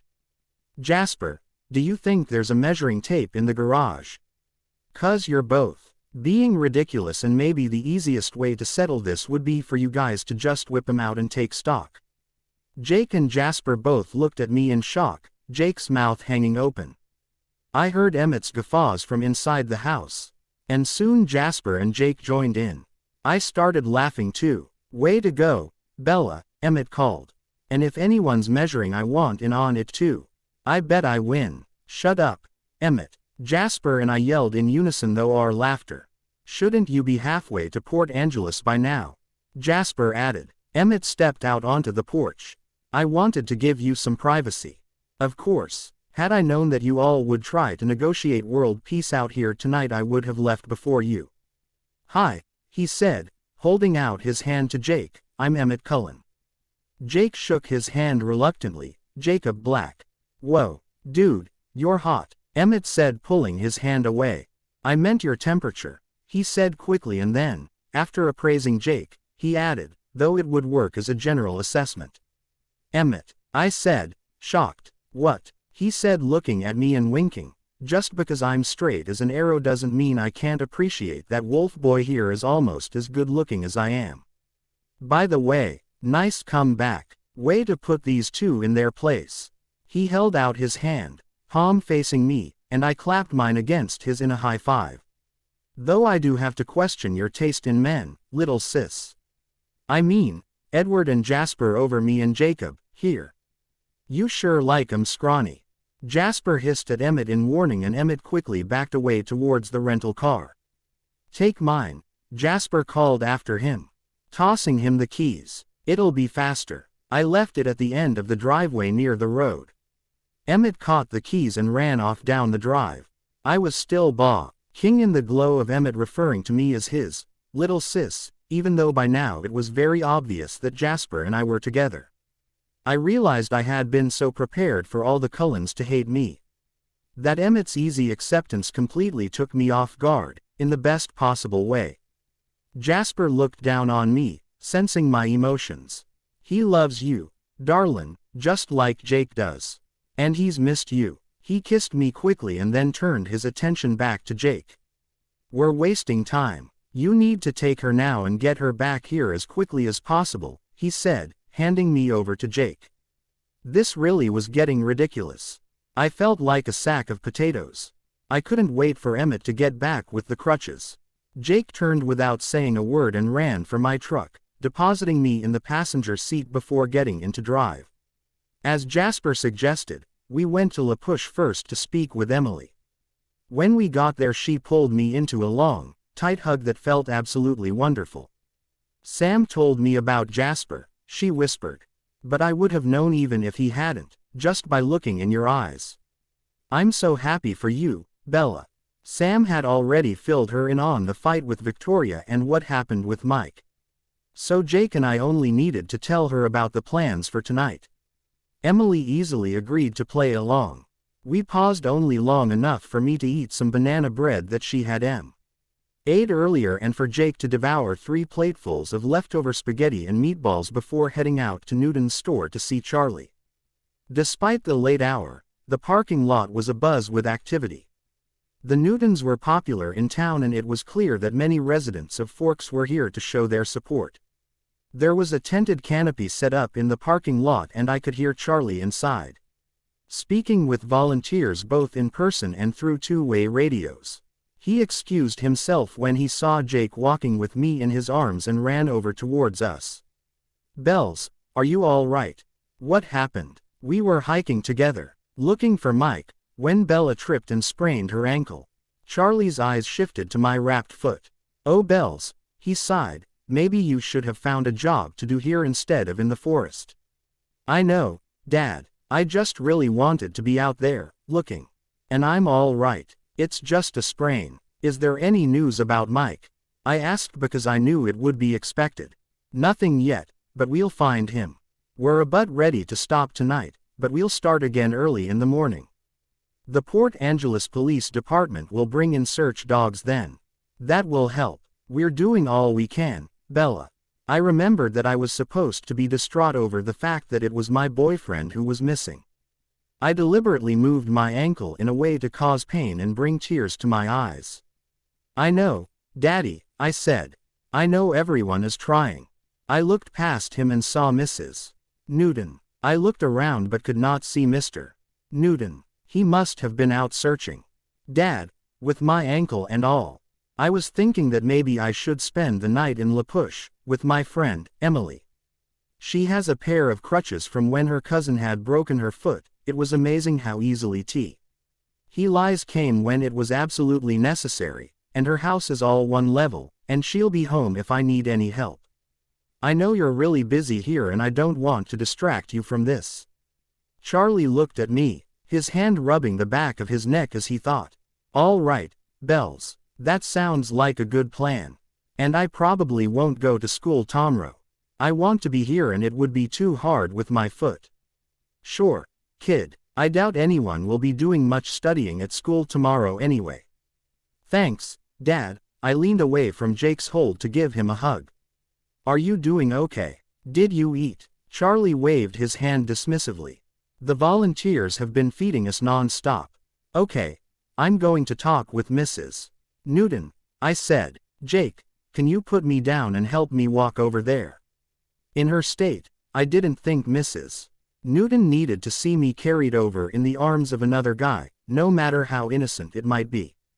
After Jake complied, I hobbled over to her, leaning on him for support. Hi Mrs. Newton, I said, gently, when she didn't look up as we approached. Bella. Her face was drawn and her eyes were red and puffy. You're back. She stood up to hug me. Have you heard anything? Did he try to call you? Was he going somewhere? She sounded so desperate and her pain absolutely overwhelmed me. I knew that by this time tomorrow she would be grieving over her son's death. I knew that as far as she was concerned, the son she raised was already dead, lying in the Cullens' living room, slowly transforming into an immortal vampire. I wished there was something I could do to ease her pain. But giving her false hope would be worse than not giving anything at all. No, I haven't heard anything and he didn't tell me of any plans. I'm sorry. Jake and I were out searching and I sprained my ankle. So I'm even more useless now, I said, apologetically. Oh, no, Bella. But, that's okay. You can stay here with me tomorrow. I'm sure if we spoke with your dad he'd let you skip school. I already arranged it, I said, gently, and of course I will be here tomorrow. Oh, Bella, I'm so scared, she said, as she started crying again. Me too, I said, and I have never felt so awful in my life. This was her one and only son, a boy who had always stood by me and been my friend, who helped me get through such hard times, and who was now dead to his family and friends because of me. The guilt, pain and loss washed over me and suddenly I was weeping too. We stood together and cried for a long time, Jake standing nearby awkwardly, just in case I needed his support. Finally we broke apart and wiped our eyes. I'm sorry, Bella, I need to get myself together. I know you must be tired from traveling and searching, and you're in pain, too. Go get some rest, sweetheart, and I'll see you tomorrow. Are you sure, Mrs. Newton? I asked, reluctant to leave her even though I knew I should. Yes, of course, it's all right. We're almost done here for tonight. There's nothing they can do in the dark. You need to rest. I know this has been hard on you, too. I'll see you tomorrow. Okay, I said and leaned on Jake again. I'll be back in the morning. Good night. Good night. We walked back to the truck slowly. I wasn't in a hurry, lost in my thoughts of Mike and the grief caused by his friendship with me. And it wasn't just limited to his friends and family. How old he feel about the decision I made for him when he emerged from his transformation alone among virtual strangers, crazed with bloodlust, with an eternity stretching before him. Would he agree to extending his life in the only manner available was the right choice, or would he hate me for not letting him die a natural death? Did I do the right thing about Mike, Jake? I asked as he helped me into the truck. I don't know, Bella. I'm wondering the same thing. We drove back to the Cullen house silently, each pondering the wisdom of our decisions. Finally, Jake turned to me and said, if I was watching you die and the only way to save you would be to turn you into a vampire, I would do it without hesitation, consequences be damned. I think that's how you felt about Mike and that's why I allowed the Cullens to breach the treaty. So I don't know if we did the right thing, but we did the only thing we could do. He reached over, took my hand in his and squeezed. It'll be okay. The Cullens will take care of him.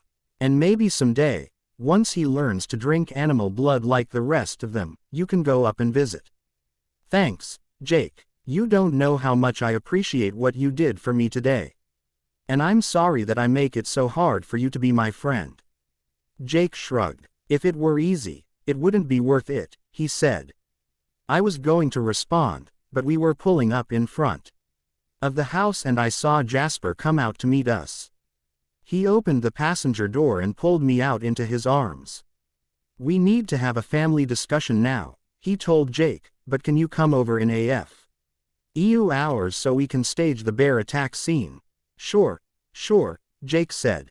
I'm not going anywhere. I'll just phase nearby and catch some sleep. Call out whenever you're ready.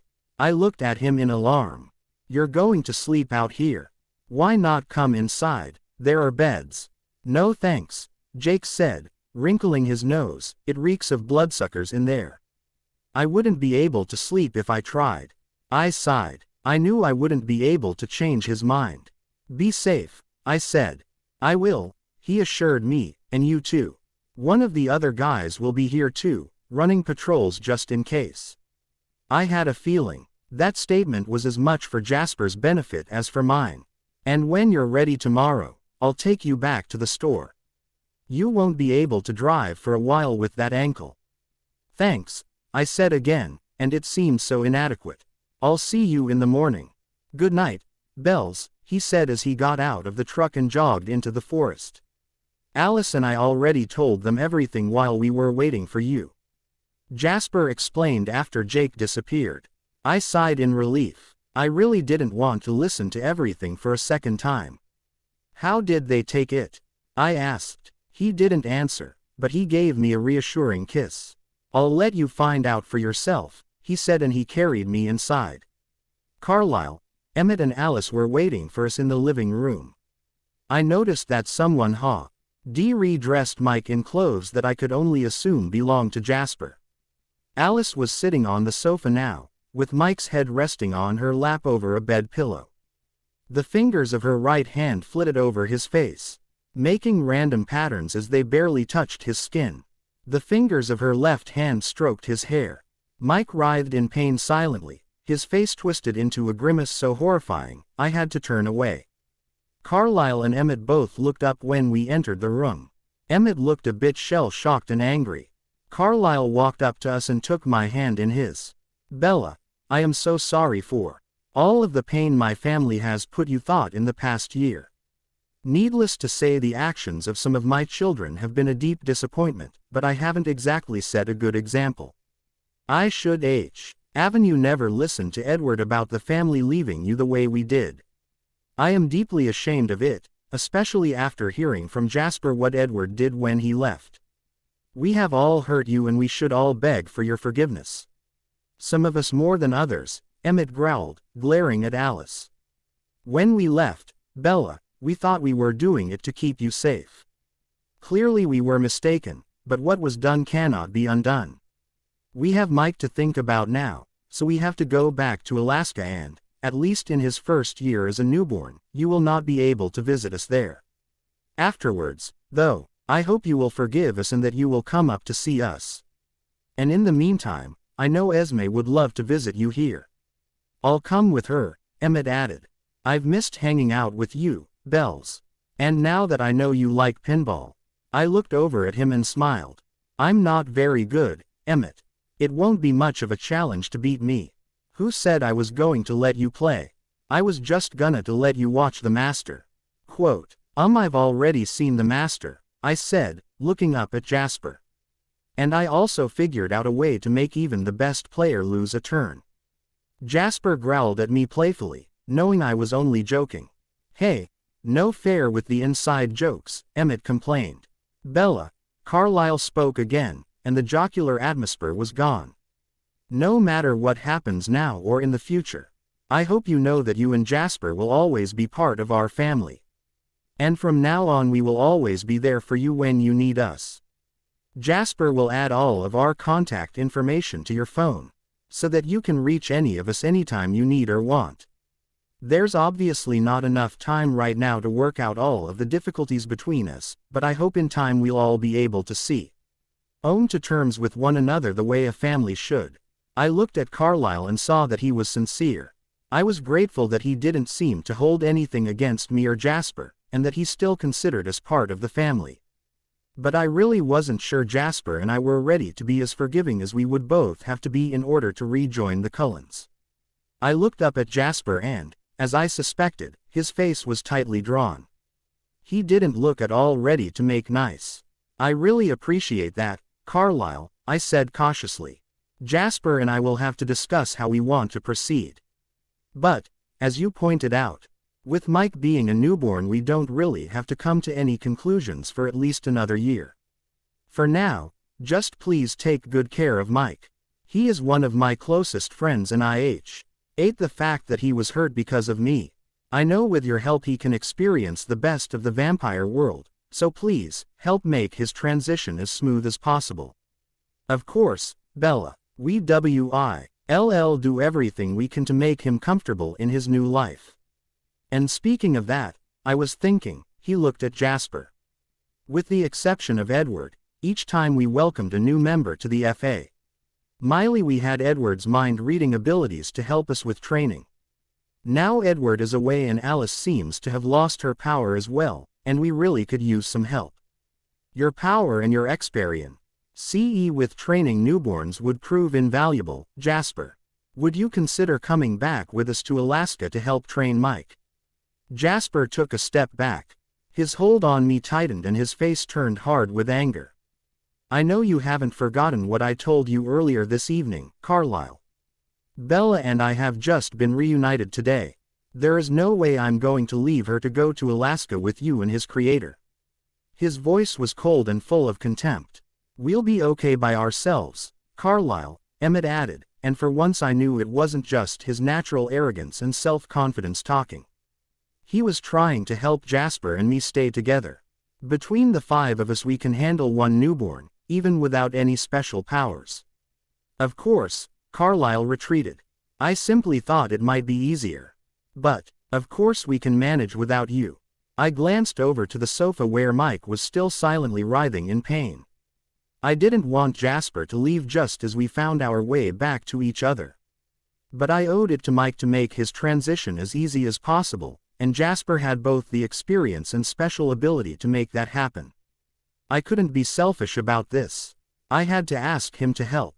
Jasper, I whispered, looking up at him, we have our whole life to be together, but Mike will only go through this once. Would you consider going up to Alaska for a little while, just to teach Carlisle and Alice what you know? So that Mike can have an easier time with this. It's bound to be pretty crazy here over the next few weeks anyway, with the funeral and mourning and all. It would be difficult to find time to be together anyway, especially since I can't drive with this ankle. Maybe this is exactly the right thing. He didn't look convinced, but I could see his resistance was lower now. Please, Jasper. I couldn't believe I was asking him to leave me again, but I knew this was the right thing to do for Mike. Please, Jasper, go to Alaska to help, and then come back to me. As the words left my lips, our eyes locked together in shock, and I knew we had just had the same thought. I had said such similar words to him before. It was Alice's vision coming true. Jasper would go to Alaska. But it wasn't to be with her, it was to help with Mike. Suddenly it all made sense. Recognition dawned on Jasper's face. He closed his eyes and took a deep breath, then opened his eyes and turned to Carlisle. All right, I will go to Alaska to help. But I'm not leaving with you tonight. I need to spend a little more time with Bella and to set up the bear attack scene with Jake. I will be there by the time he wakes up. Though, also, I will stay for a limited time, only until the rest of you have a good grasp on how to handle him. He looked back to me. And I will come back instantly if at any point you need me. Darlin'. And you, he said, looking at Alice, who suddenly looked up at us. Consider Bella and me off limits. Don't try to look into our futures, and if you have any more visions involving either of us, keep them to yourself. We're not going to play your games anymore. Stay away from us and maybe we can all stay civil for Carlisle and Esme's sake. Alice looked away again. I knew Jasper's words had hurt her, but I agreed with him wholeheartedly. The last thing I needed in my life was Alice calling to tell me of her visions. One experience with that had been enough to last me a lifetime. Thank you, Jasper, Carlisle said quietly, and he placed his hand on Jasper's shoulder to give it a squeeze. I know how much of a sacrifice you and Bella are making, and I really appreciate it. So will Mike. Though probably not for a while. We'll leave right now, while Emmett can still carry him over the border in the dark. We will wait for you in Alaska. Carlisle, I asked, do you think before you leave I could have a moment with Mike? He can hear me if I talk to him, right? Yes, he can, and of course you can have a moment with him, Bella. Without being asked, Jasper carried me over to the sofa and set me down on the floor near Mike's head. He glared at Alice until she got up and the 4 vampires left the house to give us some privacy. I kept my voice low, though I had a feeling that wouldn't be enough. I stroked his face as I spoke. "Hey, Mike, it's Bella. I know this is so painful for you, but I swear it will get better. You might not remember this or me when you wake up, but I'm sending Jasper with you, and he will make sure that the Cullens know exactly what to do to help you. You'll be a vampire, Mike, an immortal.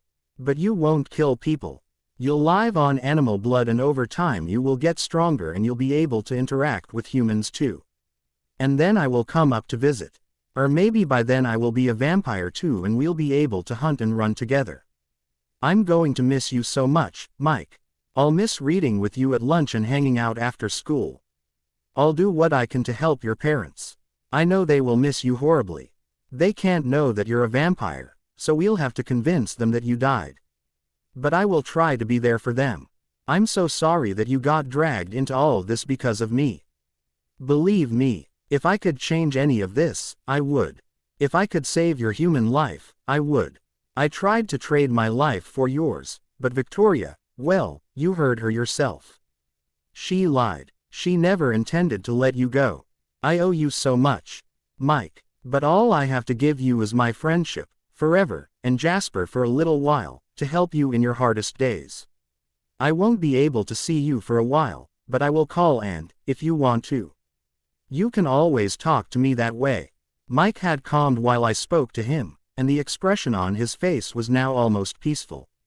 I lifted myself to my knees, ignoring the pain, and leaned over him to place my lips over his still human ones in the briefest and lightest of kisses. "Now cracks a noble heart," I whispered. "Good night, sweet prince." Then I sat back down and called for Jasper. He and Emmett came in to pick up Mike and me. Emmett carried Mike and his pillow to the back seat of the rented SUV where Alice was already waiting. They settled Mike so that he was as comfortable as possible. Emmett turned to hug me and promised to visit again soon. Carlisle hugged me as well. Then the two got into the SUV and drove away, leaving just me and Jasper in front of the house. When the SUV was gone, Jasper turned and carried me back into the house. He didn't pause in the living room, but carried me straight back to Carlisle and Esme's bedroom, drawing back the covers and depositing me on their bed. He knelt beside the bed so that his face was level with mine and kissed me. The kiss was firm and possessive, but when I tried to place my arms around his neck to pull him closer, he stopped me and pulled back. "Not yet, darlin'," he said. "Let me get you some water and more Advil and something to sleep in. I'll be right back." I didn't want him to leave, not even for an instant. But the throbbing in my ankle let me know that the medication was wearing off, so I didn't protest. He was back in a few minutes.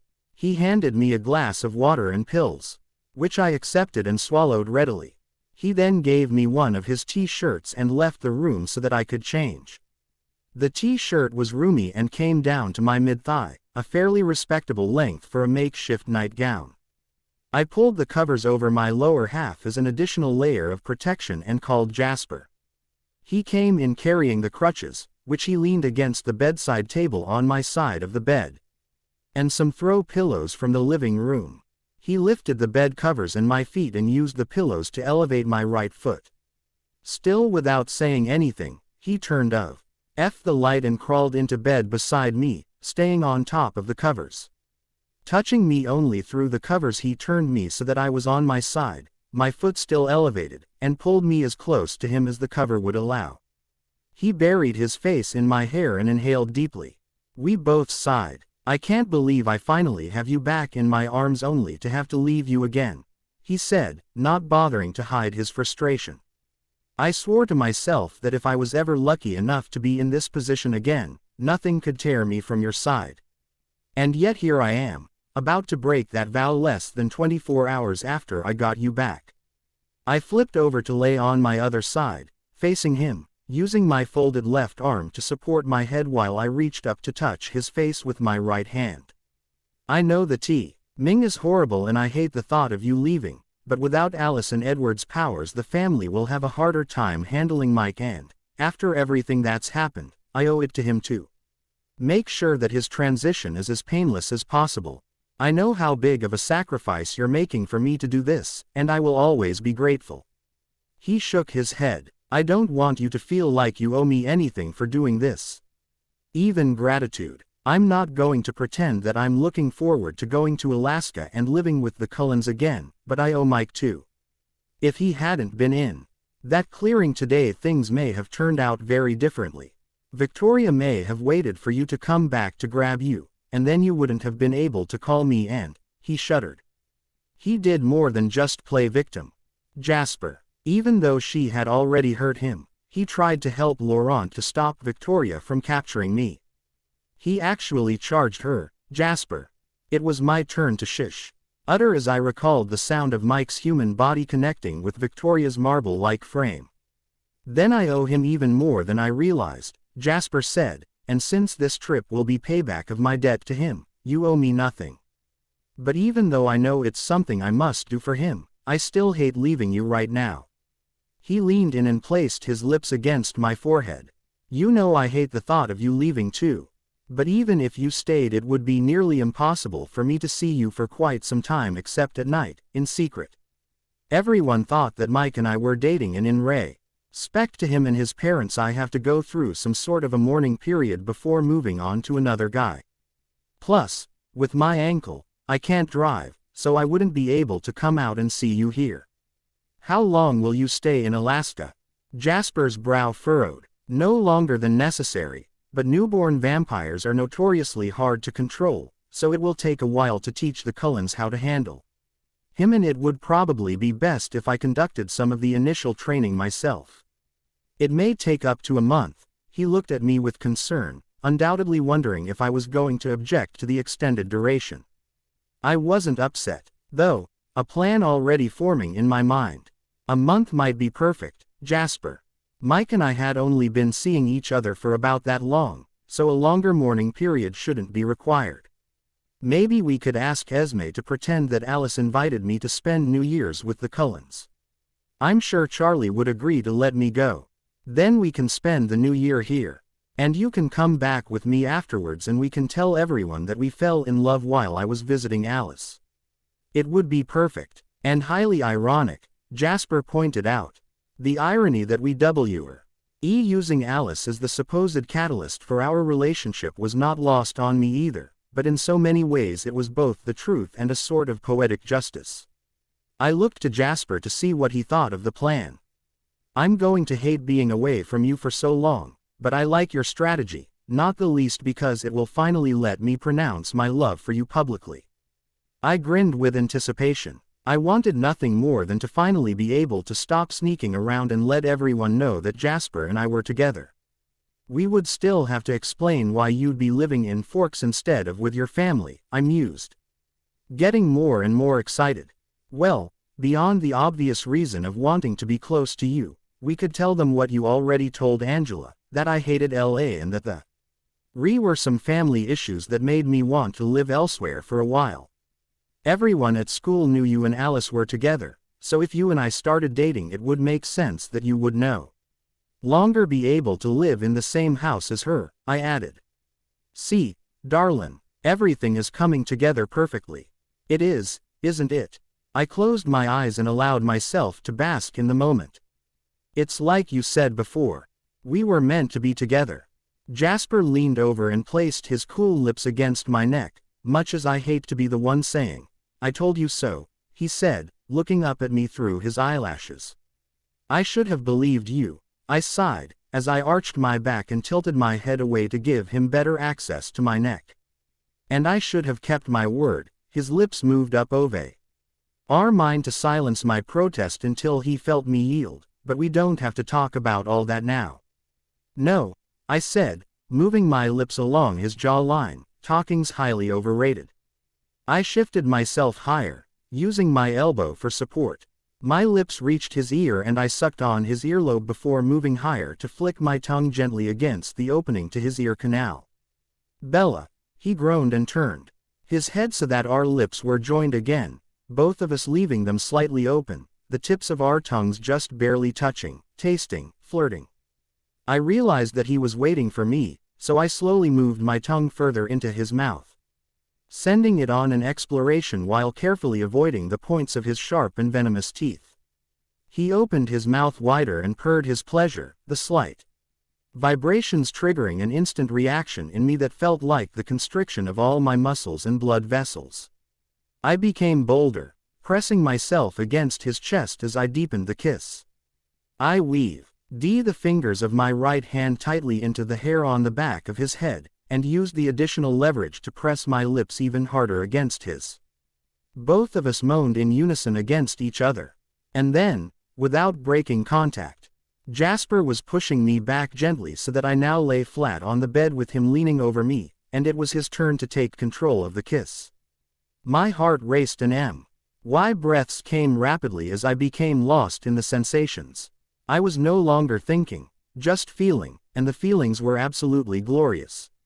I knew with every fiber in my body that for as long as I lived, nothing would ever feel as good as being with Jasper. Eventually the pressure of his lips eased and the kiss became less consuming. I opened my eyes to find him watching me, his own eyes dark despite the recent hunt. He pulled his head away to speak. "You're so beautiful," he said quietly, "but never more so than when you're lost in my kiss." I needed to have that image seared in my mind so that I can go over it again and again while I'm in Alaska.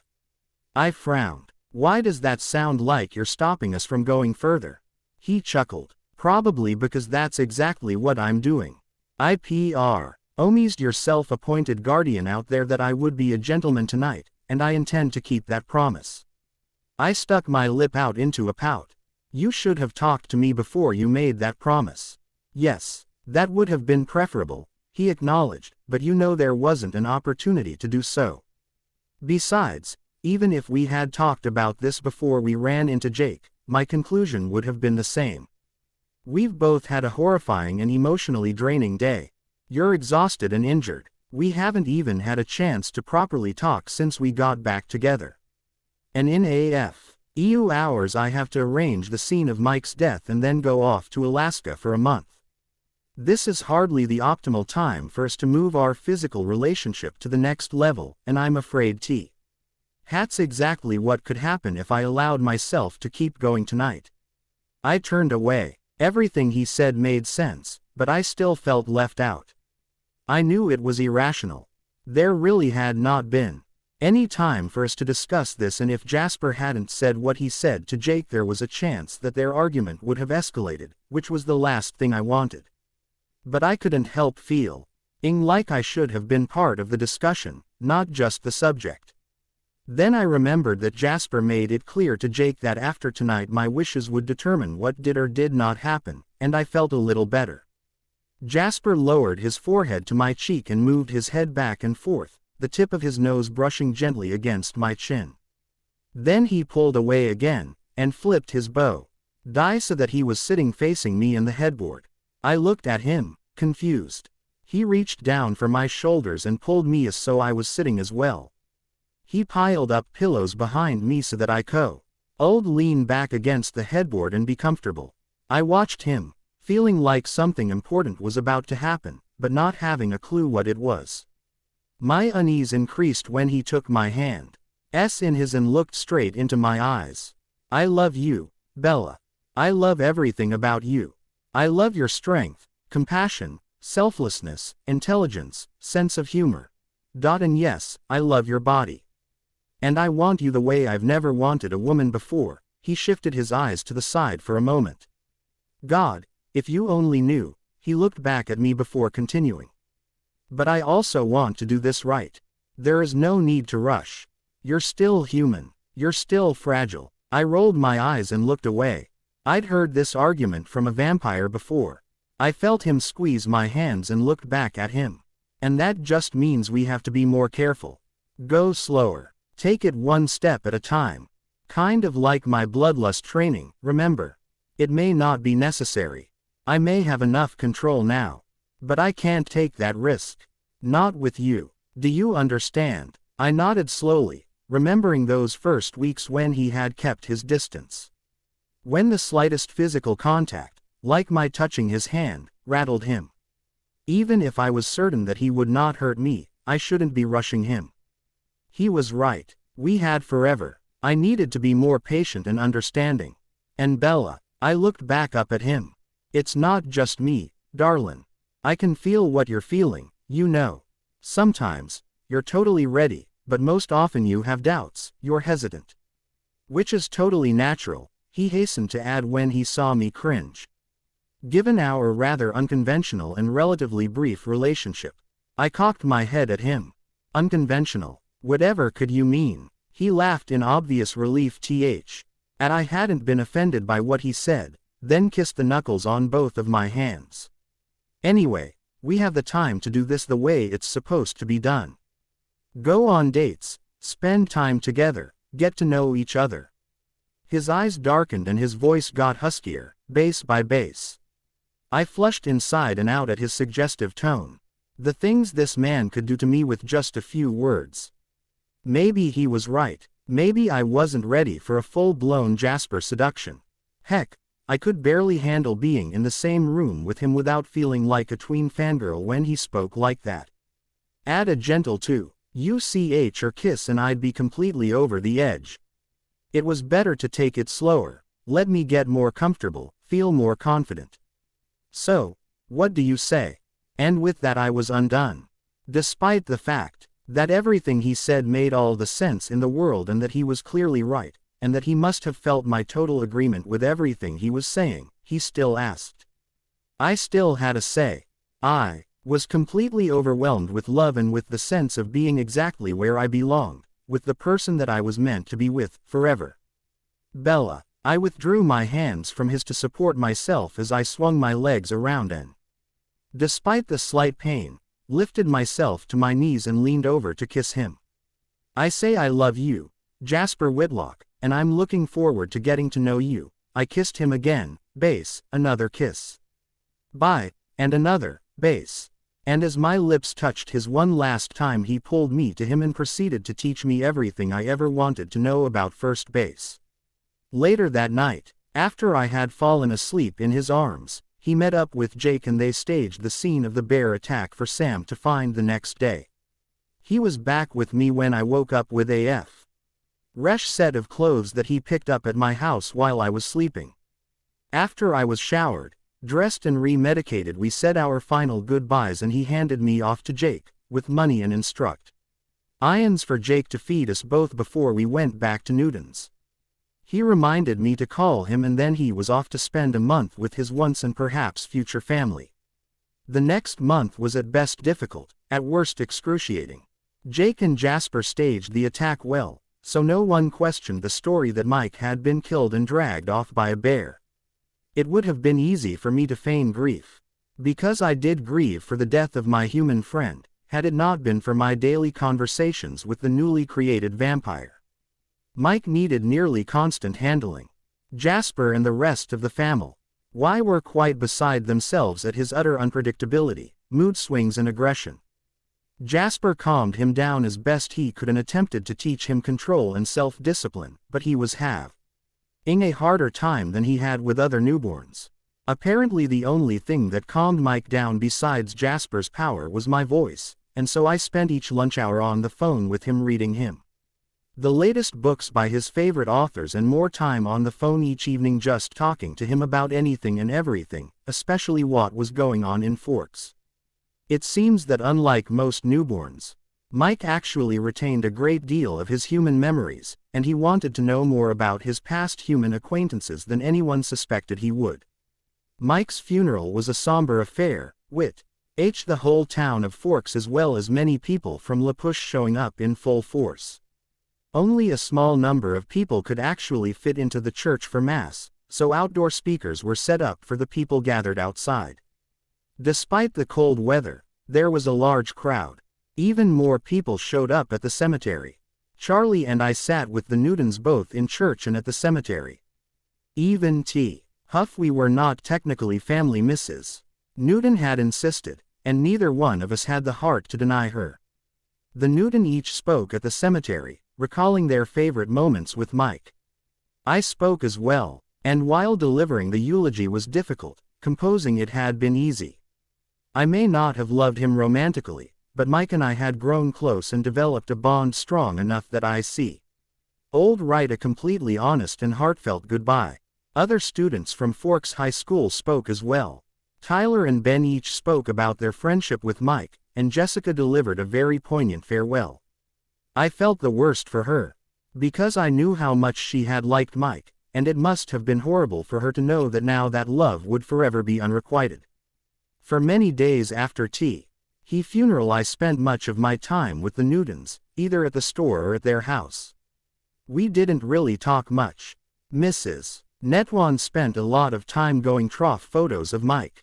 Eventually, about a week before Christmas, she asked me to help her to pack up Mike's room. She instructed me to keep anything I wanted, so I packed up some books and personal mementos to deliver to Mike later, when I was finally able to see him. I tried to return his class ring to her, but she insisted that I keep it, so I put it in the box for Mike along with the rest of his things. When I wasn't with the Newtons or at home talking with Mike, I hung out with Ben and Angela. Both of them knew that my relationship with Mike had not been real, so it was easier to be around them, but the three of us still felt a lot of grief for the loss of our good friend. Sundays were my days of refuge from Forks, as Charlie and I went back to having breakfast with Billy and Jake at La Push. After breakfast, Jake and I would hang out in the garage and talk while he worked on his car. I finally had a chance to explain my sham relationship with Mike, as Jake had been thoroughly confused that day in the clearing about why I was so quick to declare my love for Jasper after Mike had been bitten by Alice. He shook his head in wonder at the lengths we went to simply to avoid having to ward off unwanted advances, but didn't criticize too much, saving all of his negativity for my relationship with Jasper. Seriously, Bells, he asked on more than one occasion, why him? Why not a human? I should have been annoyed, but I knew he was only looking out for me and acting out of prejudices against vampires that had been ingrained in his genes for centuries. Jasper is perfect for me and you can't help who you love, Jake, I answered patiently. Don't I know it? He huffed one day. If I could think of you as anything but a sister, I'd try to seduce you myself just to keep you away from him. I looked over at him in shock. You can't be serious, I exclaimed. What? He asked. I'm a good-looking guy, pretty smart, handy, funny, strong enough to keep you safe. I'd make a damn good match for you. I think it's you, our modesty that would have won me over in the end, I said sarcastically. And was I going to have any choice in the matter? Oh yeah, 'cause if I really turned on the charm you would have been able to resist, he smirked. I'm not sure there's enough charm in the universe to make me think of you that way, Jacob Black. I think of you as a brother, for crying out loud. He hung his head. Yeah, I know. Like I said, that's my problem too. He looked so dejected I couldn't help but run my fingers through his closely cropped hair. I appreciate the thought, Jake, no matter how warped, but I don't need saving from Jasper. He loves me. He would never hurt me. He turned his head and looked at me from the corner of his eye. I guess deep down I know that, but I'm still scared for you. Scared of what you might be considering. I stayed silent. We both knew what he was alluding to, and I was not going to go anywhere near the subject willingly. No matter what his suspicions might be, I didn't need to confirm them to Jake. Especially when there was a chance of a completely irrational reaction on his part, not to mention feelings of anger, pain and betrayal. There would be plenty of time to tell him later. When the time for my change finally arrived, the men spent Sunday afternoons watching sports at the Clearwaters, while I hung out with Emily. I told her about our plans for Jasper's turn and was glad to hear that she approved. I also told her about the discussion Jasper and I had on our last night together, and she approved of that too. He's being responsible, Bella, and sensitive to your needs. I mean, how much experience do you have, exactly? I blushed. It's been a long time since Renee and I had the talk, and I really haven't spoken with anyone about this subject since then. Not a lot, I admitted. Edward would barely kiss me, he was always so afraid of losing control. Don't get me wrong, the kissing was great, but he would always stop me if I tried. Well, let's just say he was more disciplined than I wanted him to be. Emily raised an eyebrow and her lips lifted in a knowing smile. And Jasper? Well, Jasper isn't as reserved. The kissing is more intense. I thought back to the kiss on the beach, before Alice's phone call ruined everything. Really intense. Emily's eyebrows drew together and she turned her head, puzzled. I felt myself turning an even brighter shade of red. Oh, she exclaimed suddenly, and he didn't. I shook my head. It was just a really hot kiss. Lucky girl, she said and smiled. I hope you appreciate how rare that is. It is, I asked, curiously. I didn't think it was that common, but I honestly didn't know. Yeah, she was laughing now. He must be really something. I didn't think it was possible for me to get any redder than I felt right now. Yes, he is, I said quietly, not looking at her. Hey, she said playfully, it's nothing to get embarrassed about. I think it's great. I mean, with kisses like that you can really afford to take your time. But what if I don't want to take my time? I asked her, hesitantly. I mean, I'm over 18. I'm a woman. I don't want to wait too long. Emily shifted closer to me on the sofa and put her arm around me. You know, there's nothing wrong with waiting, Bella. Sometimes we rush things, convince ourselves that we're ready to do things we're not really ready to do. But it's not a race against time. These experiences that we're rushing to aren't going anywhere. And in your case, with Jasper, with all the harm he can cause if his control slips just a little, it makes all the more sense for you to be patient, take a little extra time, concentrate more on the kissing. She laughed again. Oh, honey, if I were you and he was amenable, I'd be doing a lot more kissing. Emily, I complained. The way she was teasing, she almost made me regret telling her.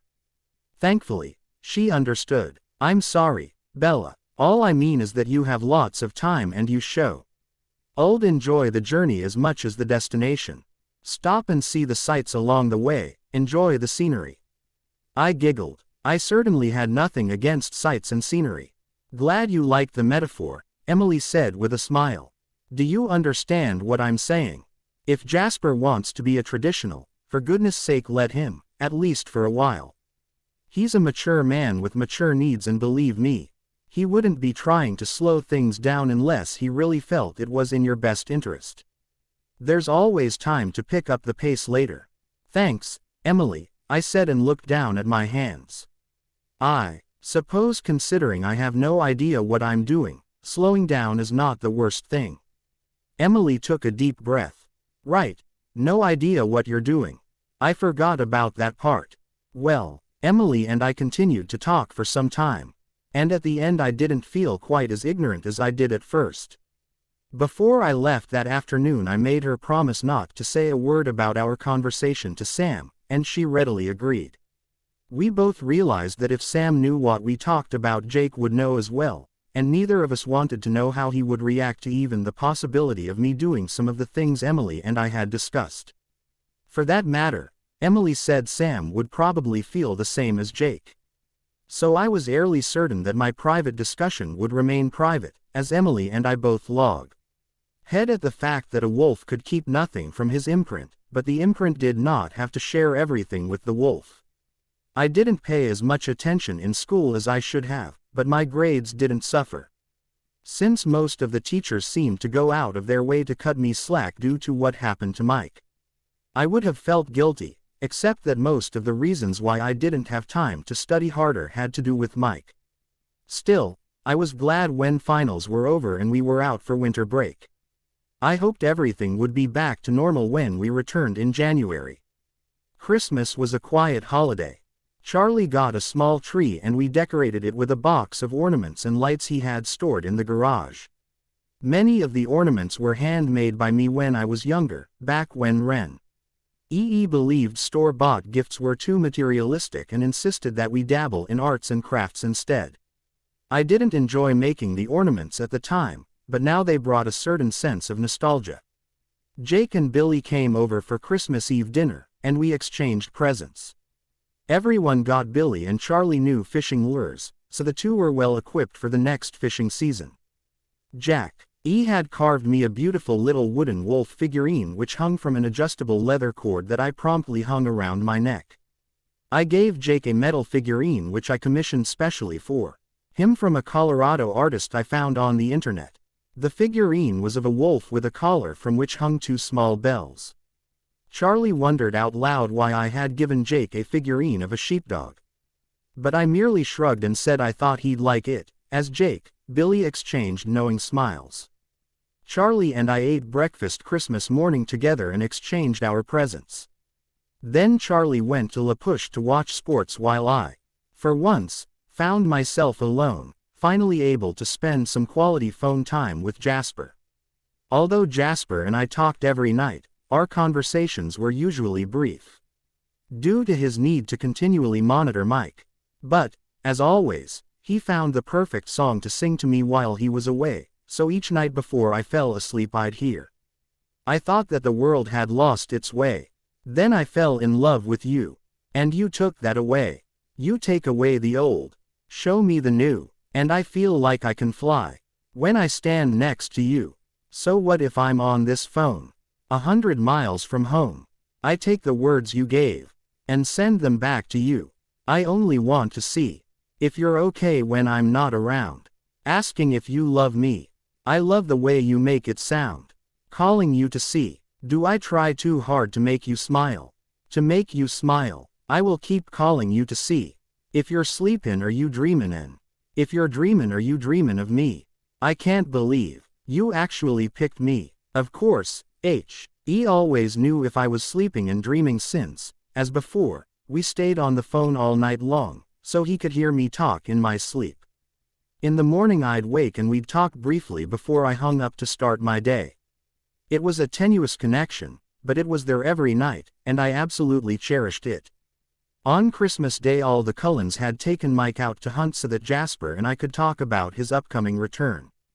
Earlier in the month both Esme and Alice had called Charlie to ask permission for me to visit them in Los Angeles for New Year's. Esme had assured Charlie that it was no problem and that a plane ticket had already been reserved for me at the airport. Charlie was a little concerned about me seeing Edward, but relaxed when Esme told him that Edward himself was visiting an out-of-state friend for New Year's and would not be around. To complete the rather elaborate cover story, Ben and Angela would drive me to the airport on their way to spend a day in Seattle. Jasper, who, in thanks for everything they had done for me since the Cullens left Forks, had arranged and paid for a whole day of Seattle activities for Ben and Angela, culminating with dinner at the Space Needle rotating restaurant, was going to meet me at the airport. We would then travel back to Forks, unnoticed, and spend the new year alone together at his house. After not seeing him for a whole month, spending a few days by ourselves sounded absolutely heavenly. I can't believe I'll see you in 3 days, I said as we finished planning when and where to meet at the SeaTac airport. The longest 3 days of my life, he replied. On the morning of December 28th, Ben and Angela picked me up as planned and drove me to the airport. As far as they and everyone else in Forks was concerned, I was getting on a flight to Los Angeles. Instead, I quickly made my way from the departure gates to arrivals, and exited the airport to find Jasper waiting for me. Just the sight of him was enough to make me giddy. When he pulled me into his arms to kiss me I nearly melted. Once we were in the car, I settled in to watch him drive. It was everything I remembered, and I was enjoying myself thoroughly. Spur reached over to the stereo and turned it on. Sounds of guitar filled the air. I've been listening to this song every day since I left Forks after the night of Mike's party. Jasper said quietly, I'm so glad I can finally play it for you and mean it. He started singing along with the song. I'd give it all, I'd give for us. Give anything but I won't give up. 'Cause you know, that I love you. I have loved you all along. And I miss you, been far away for far too long. Jasper, I whispered. He stopped singing and reached for my hand, bringing it up to his lips for a kiss. He kept holding it as he went back to the singing. So keep breathing, 'cause I'm not leaving you anymore. Believe it, hold on to me and never let me go. How did I get so lucky? I asked when the song was over, my eyes slightly moister than before. I've been asking myself the same thing, he said. I turned to the front to look at the road and noted that we were not driving in the direction of Forks. What's going on, Jasper? I asked, trusting him completely but curious as well. A slight change in plans, darlin', he said. I hope you don't mind. I arranged a little surprise. I settled back in my seat. With anyone else the thought of a surprise would have sent me into a panic. With Jasper, I merely felt a tingle of anticipation. I loved him enough to believe I was going to be happy with whatever he had planned.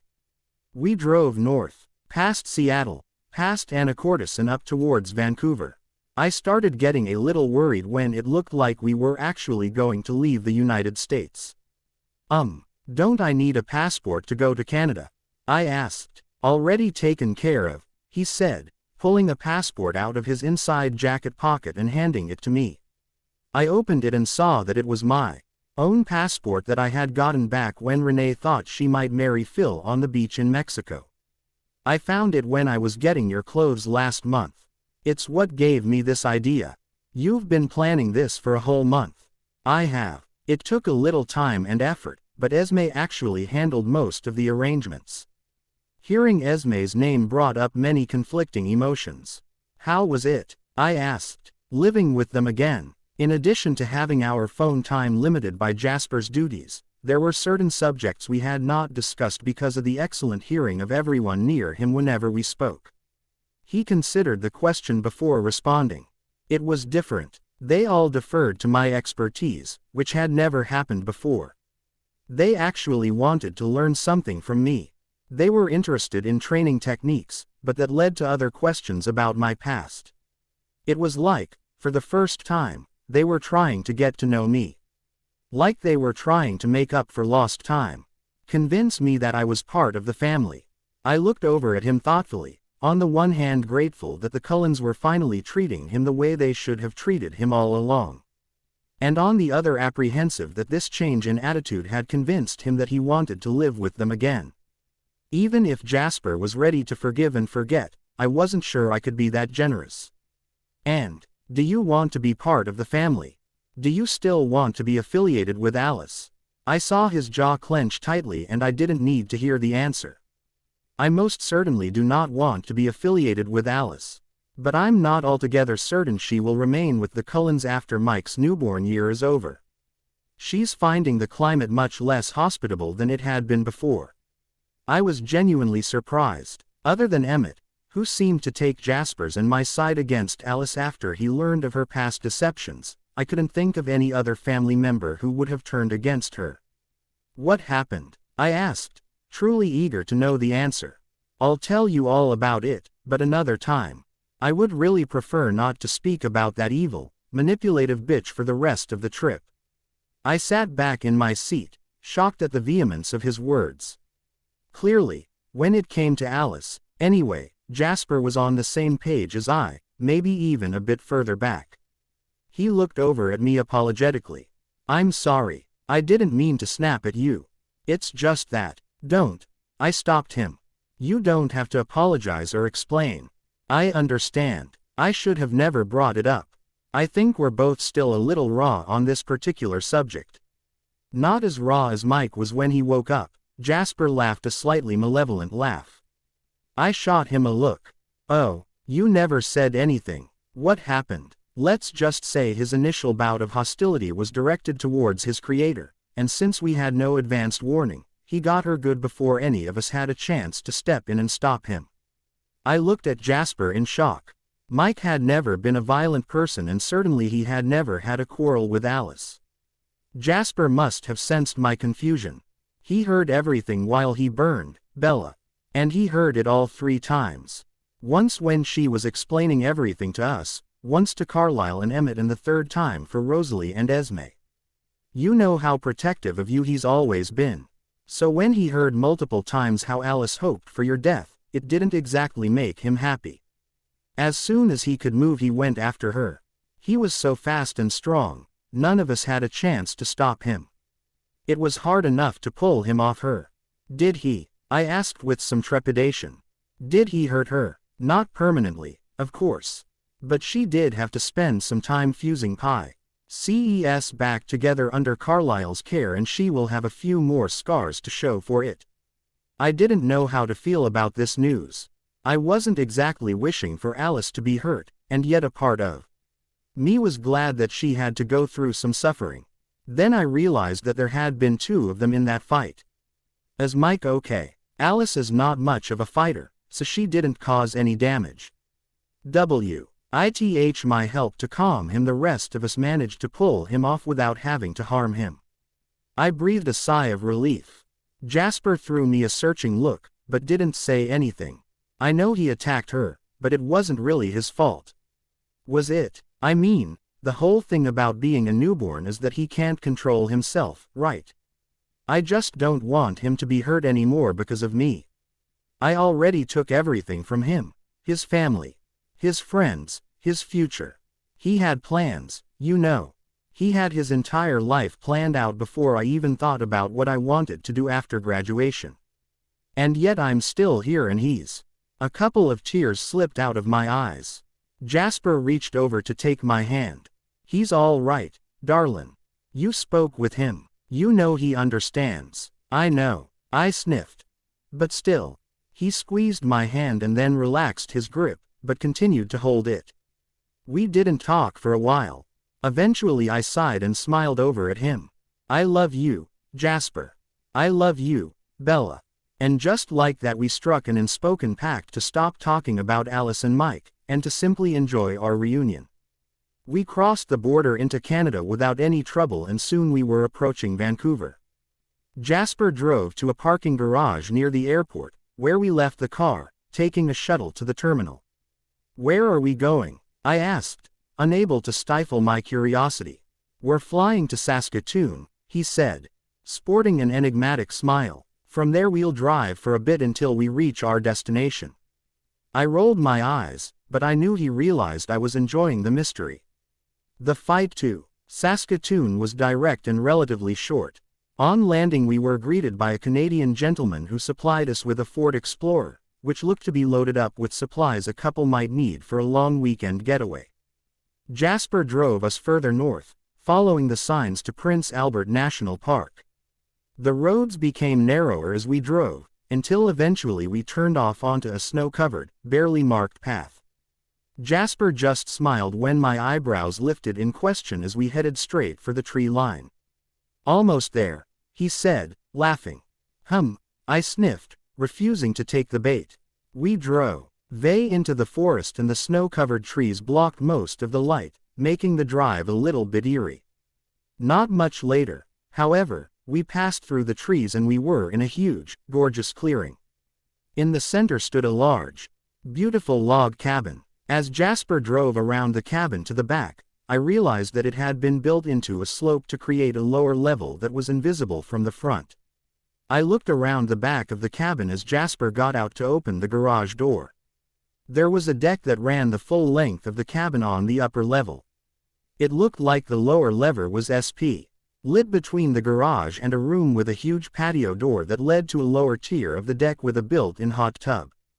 Jasper pulled the Explorer into the garage, closed the garage door and turned on the lights before opening the passenger door to help me out.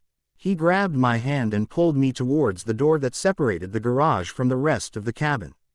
We entered through a mud room, PPED with snow suits and a variety of other winter gear. Beyond the mudroom was a large recreation room, complete with a home theater area, a pool table and several pinball machines. I looked at Jasper with wide eyes. But he just grinned like a little boy and pulled me to the oak staircase that led to the upper level of the cabin. Upstairs the outside walls of the log cabin had been left unfinished. And remained relatively unadorned except for their own rustic beauty. The front of the cabin was a large open space with a kitchen, dining area, and a living room equipped with another large screen. TV as well as a computer workstation built into a wall of fully stocked bookcases. I barely had time to absorb what I saw before being pulled into a narrow hallway in the back of the cabin which led to the sleeping quarters. The bedroom on the left had an adjoining bathroom that could also be entered from the hall. The bedroom on the right, obviously intended as a master bedroom, had a large, private, adjoining bath. Every room was beautifully decorated in a simple and tastefully subdued manner. "Wow," I said after I finally had seen everything and we were back in the living room.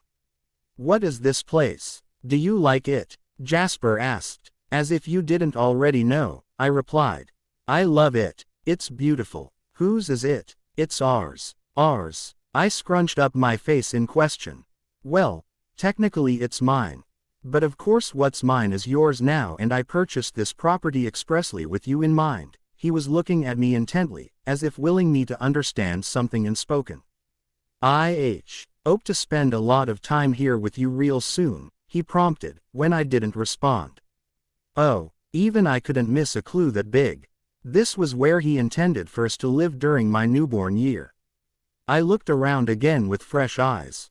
The cabin was truly lovely and comfortable, but I wondered how much of this I would be able to appreciate as a crazed newborn.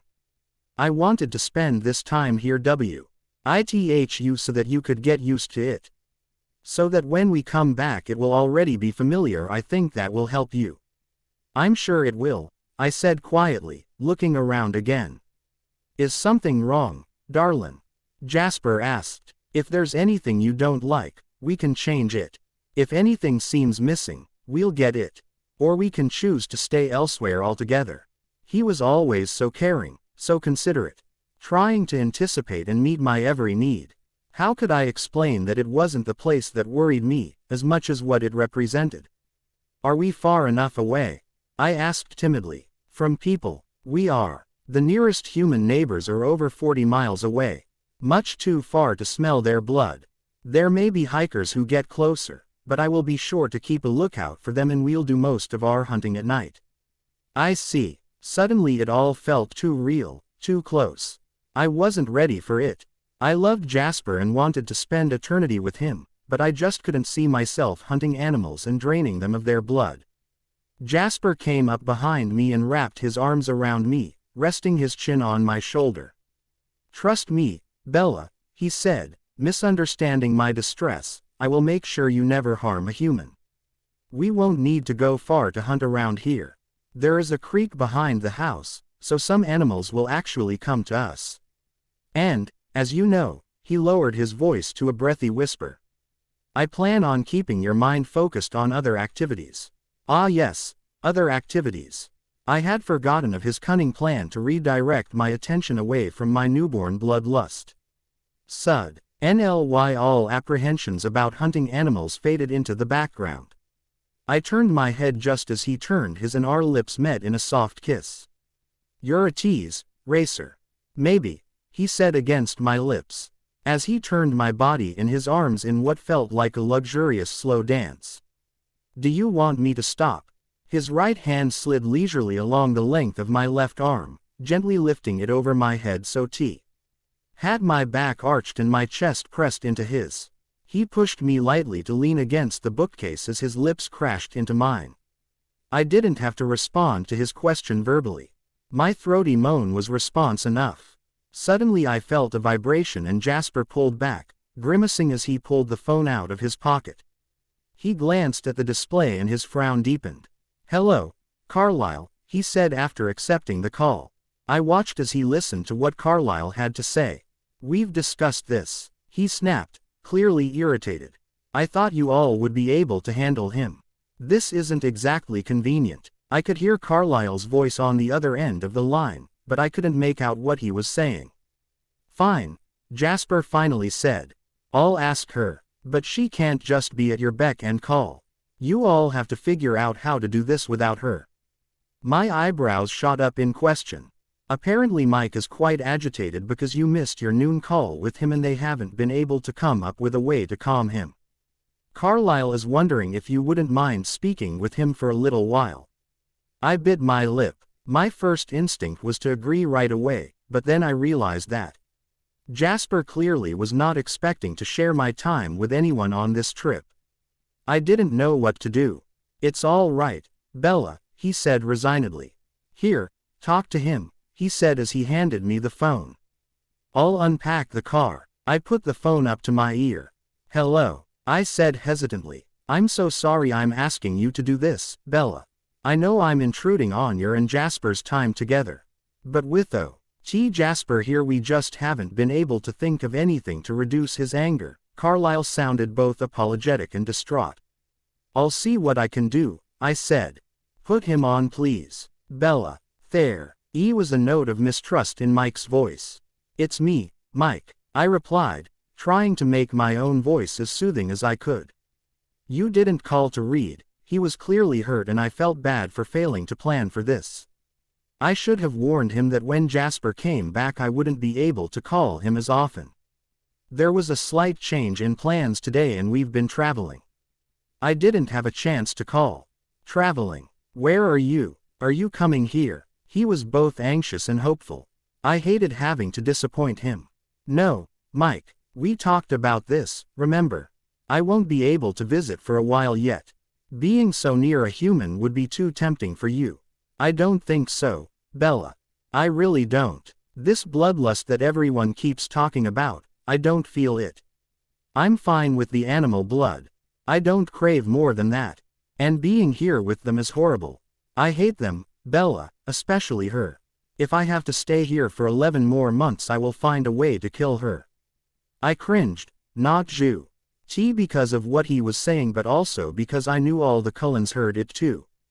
Mike, listen to me. The Cullens are good vampires. They care about you. Alice cares about you. The last part was difficult to say. My throat constricting around her name. I would not have consented to you staying with them if I thought that it wouldn't be the best thing for you. Do you really hate all of them that much? Emmett's okay, I guess. He replied grudgingly. He can be funny, and I like hunting with him. Emmett likes a lot of the same video games as you do. Maybe the two of you could play. We tried, Mike said. But I destroyed the controllers. I guess I don't have a good sense of my strength yet. I could tell he was embarrassed. I was sure his inability to gauge his physical strength was contributing to his agitation. As an athlete, Mike had known his body's strengths and limitations well. Now he had to learn everything over again. Jasper, who had already made several trips back to the car at his superhuman speed, was now unpacking the food. I looked over at him in frustration at my inability to help Mike. Tell him I'll have 100 controllers overnighted to him and to just keep trying. He'll figure it out soon. I heard that, Mike said. Tell Jasper. Thanks, for me. Of course Jasper had heard him too, saving me the trouble of having to relay their messages. What about the others? Isn't there anything you like about them? I don't know, Bella. In my head I know that they're not bad vampires. I know they're trying to help me despite the fact that I'm making their life hell. But deep down inside I just feel this hatred and disgust. I looked to Jasper again. He shrugged, indicating he had no answers. Mike, maybe you hate me for asking Alice to turn you into a vampire and you're just taking your anger for me out on them. It hurt to say it, but the thought had been nagging at me for quite a while and I needed to put it out there. I saw Jasper frowning as he walked over to stand behind me and put his arms around me, pressing his lips to my temple. No, I don't think that's it. I understand why you did what you did. But you would have never had to make that decision if it wasn't for them. Would you? If they hadn't decided to mingle with the humans in Forks and if Edward hadn't decided to take the mingling to the next level with you, none of this would have happened. If they had just kept to themselves you never would have met Victoria and she never would have had an interest in either of us. I just hate them. Why couldn't they keep with their own kind? I cringed and Jasper's arms tightened around me. Mike's diatribe made my head spin. Mike, I said, using my soothing voice again, they intermingle with humans to remind themselves of who they used to be, of their own humanity. And why they need to stay vegetarians. The things with Victoria weren't their fault. It was just a cruel twist of fate. He didn't answer for a while. Maybe, he said, but I could tell he wasn't convinced. Hey Bella, would you mind reading to me a little? I'm dying to know what happens next, but I don't want to read ahead of you. My heart fell. I had been reading the new Bernard Cornwell's novel, Agincourt, and we had left off at a critical part in the plot. But I had completely forgotten to bring the book when I was packing. I felt Jasper withdraw and saw him ghost over to the bookcase. Returning nearly instantly with a copy of the book, gave him a grateful smile. "Sure, Mike," I said, "I'll read for a while." I grabbed Jasper's hand and pulled him over to the sofa, indicating that he should sit. Once he was seated, I settled myself in his lap and curled up against his chest. I opened the book to the page where I had left off the last time and started reading. I stopped after about an hour and hung up the phone. I reached up to kiss Jasper. "Thank you," I told him. "I think he really needed that." Jasper lowered his head for another soft, lingering kiss. Even after he lifted his lips, he kept his forehead resting against mine. I realized that I was being selfish earlier. I have you all to myself for at least 4 more days. I can afford to be generous for an hour, for Mike. Plus, I really wanted to know what happened too. His smile reached all the way into the deep recesses of his eyes. I pulled back a little. I should have realized he'd been listening to my readings as well. "Why does Mike hate the Cullens so much, Jasper?" "I don't know, darlin'. Carlisle's been wondering the same thing. Mike's transition has been very unusual." "Unusual?" I looked at him with surprise. "You never said anything. We didn't want to worry you, or him, especially since it may not mean anything, but there were several things that were he corrected himself, a bit odd." "Really? Like what?" He considered me carefully, probably wondering if it was wise to share the information with me. "If you don't tell me, I'll probably imagine things then worse than what really happened, and I'll worry more than is necessary." "All right," he relented. It took Mike a day longer than usual to fully transform, and the end was excruciatingly painful for him, more so than usual, which, as you might recall, was already the most painful thing I ever recall experiencing. Then, as soon as he woke up, he attacked Alice. Now, aggressive behavior is typical for newborns. But the first desire is always blood. Alice has none of that to offer, so that was strange. In fact, his entire hostility towards vampires and his affinity for animal blood is out of the norm. But even all those things put together are not as bizarre as the fact that he's still warm. "What?" I gasped. My breath caught in my throat. "His temperature hasn't changed. He's as warm as he's ever been while human. Carlisle's never seen anything like it. He's examined him thoroughly, and there is no doubt that Mike is a full-fledged vampire, but he is not cold like the rest of us." "How?" I asked dumbly. "How can that be?" "We don't know. Carlisle has no explanation. He purchased some equipment and is setting up a lab in Alaska so he can study Mike's DNA, but with as much handling as Mike requires, there isn't a lot of time for scientific study." I sat back and pondered this new mystery. What did it mean for Mike? Has Alice seen anything? Does she know what will happen to him? Jasper shook his head. Alice hasn't had a vision since the final day of Mike's transformation. Carlisle's been working on solving that puzzle as well. He hasn't been able to find anything wrong with her and wonders if it's psychosomatic. Psychosomatic? Like she's not seeing things as self-punishment for the way she used her visions to manipulate us. Maybe. Jasper nodded, though I don't really believe that. I still haven't seen any remorse from her, so if it's her psyche repressing her power, it must be lodged really deep inside. Would it be wrong of me to hope Alice doesn't get her power back? I asked quietly. After all she's done to us, and especially to you, I can't imagine any reaction would be wrong, except maybe total unconditional forgiveness. Right, I said and leaned against him again. I guess I hope Carlisle figures out what's going on with both of them, and that he can help Mike get better. Me too, darlin', he pulled me into a close hug. My stomach emitted an embarrassingly loud rumble. You need to eat, Jasper stated the obvious as he stood up with me still in his arms and walked to the kitchen. What would you like? Put me down and I'll see what we have, I replied. I quickly found that whoever purchased the food was very thorough, giving me lots of choices. I opted for speed, and selected all the ingredients I needed to make an omelette. I let JASPER chop the mushrooms and ham while I prepared the pan and whisked the eggs. Cooking together felt so right. I became a bit sad again when I realized in a few months there would be no need for us to ever step foot in the kitchen.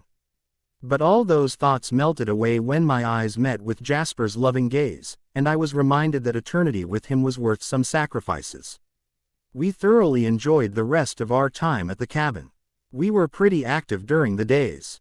JASPER took me snowshoeing in Prince Albert National Park, snowmobiling and even ice skating. I was particularly hesitant about the latter, thinking that the last thing I needed after my recent ankle sprain was to put my feet on narrow metal blades, but JASPER skated and supported me so well that I managed to get through our afternoon at the rink without a single fall. In the evenings JASPER always helped me prepare dinner, and after I ate we'd play pinball or one of many board games stored in a rec room closet, or watch movies either in the home theater or, my personal favorite, curled up in front of a roaring fire in the living room on top of a huge bear-skin rug, which apparently had been Emmett's contribution to the cabin decor. JASPER explained that Esme had personally decorated the cabin and purchased all of the clothes that I found when I ventured into the master bedroom closet, but Emmett insisted that she include a rug made out of one of the bears he'd hunted. Esme felt horrible about leaving you behind in Forks, JASPER told me. And then, after she found out what Alice had done, she insisted that his was the very least she could do for us. I made mental note to send Esme a thank you gift when I returned home.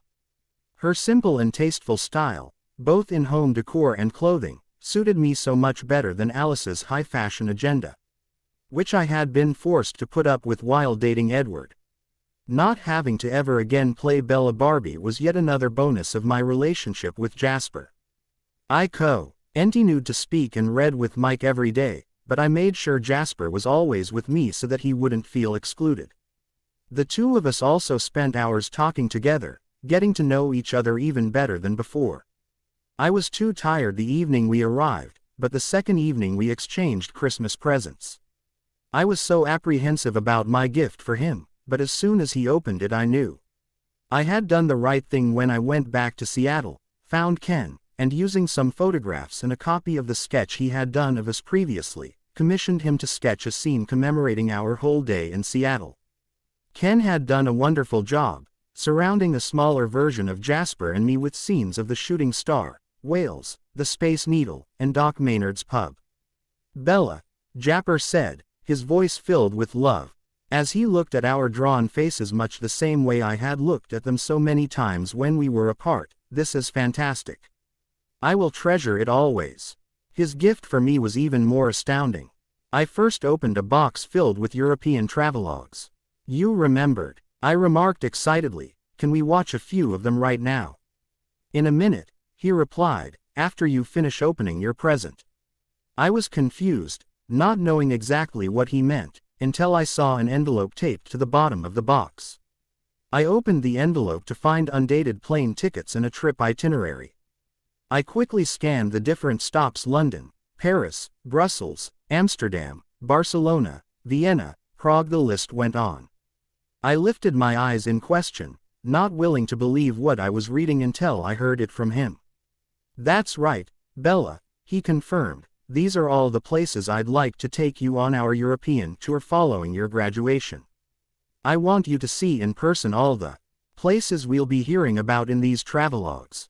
I was too excited to seek, so instead I leaned forward, resting my weight on my arms, planted firmly on either side of his hips, and covered his face with so many kisses. He soon was laughing with me and we were tumbling backwards onto the rug as the kisses turned from playful to passionate.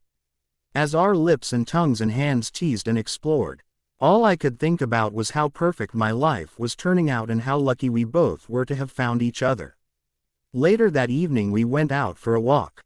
Moonlight reflected off the freshly fallen snow, illuminating the clearing better than streetlights. We walked holding hands, or as close to that as was possible given the thickness of my gloves, and we said little, preferring to listen to the silence of the perfect night. I looked up at a sky full of brilliantly bright stars and felt my universe align. And as self-conscious as I was about singing in front of Jasper, he of the idyllic honeyed voice, I couldn't help but softly start singing the song that jumped into my head. Suddenly the world seems such a perfect place. Suddenly it moves with such a perfect grace. And then Jasper surprised me by joining in the next two lines. Suddenly my life doesn't seem such a waste. It all revolves around you. It does for me, you know, I told him. It has since that first Sunday we spent together. I know, he acknowledged. I feel the same way about you. I will never doubt again, I told him sincerely, quoting another of our favorite movies. There will never be a need, he responded without missing a beat. Jasper insisted on cooking dinner for me New Year's Eve. He even sent me down to the rec room so that I would be completely surprised. He had also had Esme pick out an outfit for me to wear that evening that he swore up and down he'd resisted peeking at so that he would be surprised as well. The outfit was packed into a garment bag and the accessories were grouped together in a coordinating hat box. I brought both items into the downstairs bathroom, brimming with nervous excitement. The garment bag held a lovely knee-length classic, Empire waist versus neck black dress. The C.A.P. sleeves were made of shimmery black fabric and a strip of the same fabric was used to accentuate the Empire waist on the otherwise unadorned dress. The dress was so elegant it nearly brought tears to my eyes. Esme placed every other thing to go with the dress in the hat box, including flattering yet elegant undergarments, sexy strappy shoes with heels short and wide enough to hopefully keep Eve and someone as accident-prone as me on her feet, a lovely necklace, bracelet and earring set, even a curling iron and brush for my hair, makeup and a manicure-pedicure set.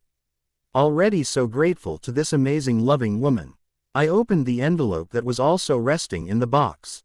My dearest Bella, you have always been like another daughter to me, and I can only beg your forgiveness for not acting as a mother should have when Edward asked us to leave Forks. I hope you know how much joy it brought me to be able to select these items for your special celebration with Jasper, and that you can find it in your heart to someday forgive me and the rest of our family for the mistakes we made in the past. I have watched my son over the last month beam with the love he feels for you, and I have heard why. Our love for him when you spoke with each other, so I know your future together will be filled with joy and happiness. May this New Year celebration be a glorious and memorable start of your intertwined life. All my love, Esme. I couldn't help but shed a few tears at the beauty of the letter, before I recomposed myself and started getting ready. The swarm of butterflies returned to my stomach as I showered, polished my nails, arranged my hair, dressed and applied my makeup. Thankfully, I only had a few minutes to pace back and forth nervously after I was done before Jasper called to say that everything upstairs was ready. I heard his breath catch as I started walking up the stairs, and I blushed with pleasure. My breath was interrupted too when I saw him standing at the top of the stairs in a tailored black suit, a crisp white shirt and a tie made of the same fabric as the accents on my dress. With his blonde waves falling softly over his eye and his relaxed, casual stance, he looked like a model or a secret agent. I simply couldn't believe that this absolutely gorgeous man was all mine, not just for tonight, but for all time. He walked down to meet me halfway and tucked my hand in to his folded arm as we walked up the stairs together. Once there I saw that the room had been transformed. The dining table was set with luxurious-looking linens and china, the sound system played soft music. A fire crackled in the fireplace and hundreds of candles were lit all around. I looked around in awe. I wanted to create just the perfect mood for tonight. Did I succeed? Jasper asked quietly, though he had to sense already how amazed I was. It's so beautiful, I said breathlessly. Not nearly as beautiful as you, my love. I looked down, pleased but a bit embarrassed too. Esme gets all the credit. She did a wonderful job picking out the. He reached for my chin and tilted up my face, silencing me with a kiss before I could finish my sentence. Esme may have helped with the setting for tonight, darling. But you are the diamond, the only true beauty in this room. Oh, I don't know, Racer, I teased, you're pretty amazingly handsome yourself. I stifled his protest in the same manner as he stifled mine. Jasper had prepared a wonderful meal for me, and I complimented his growing culinary prowess. "I've been practicing," he admitted sheepishly, though it was somewhat difficult without a taste tester. I had to hope that the flavors would be to your liking. I assured him that everything was to my liking, including the chocolate-covered strawberries he had made for dessert. After dinner we danced, Jasper once again leading me expertly and without mishap as we moved around the room.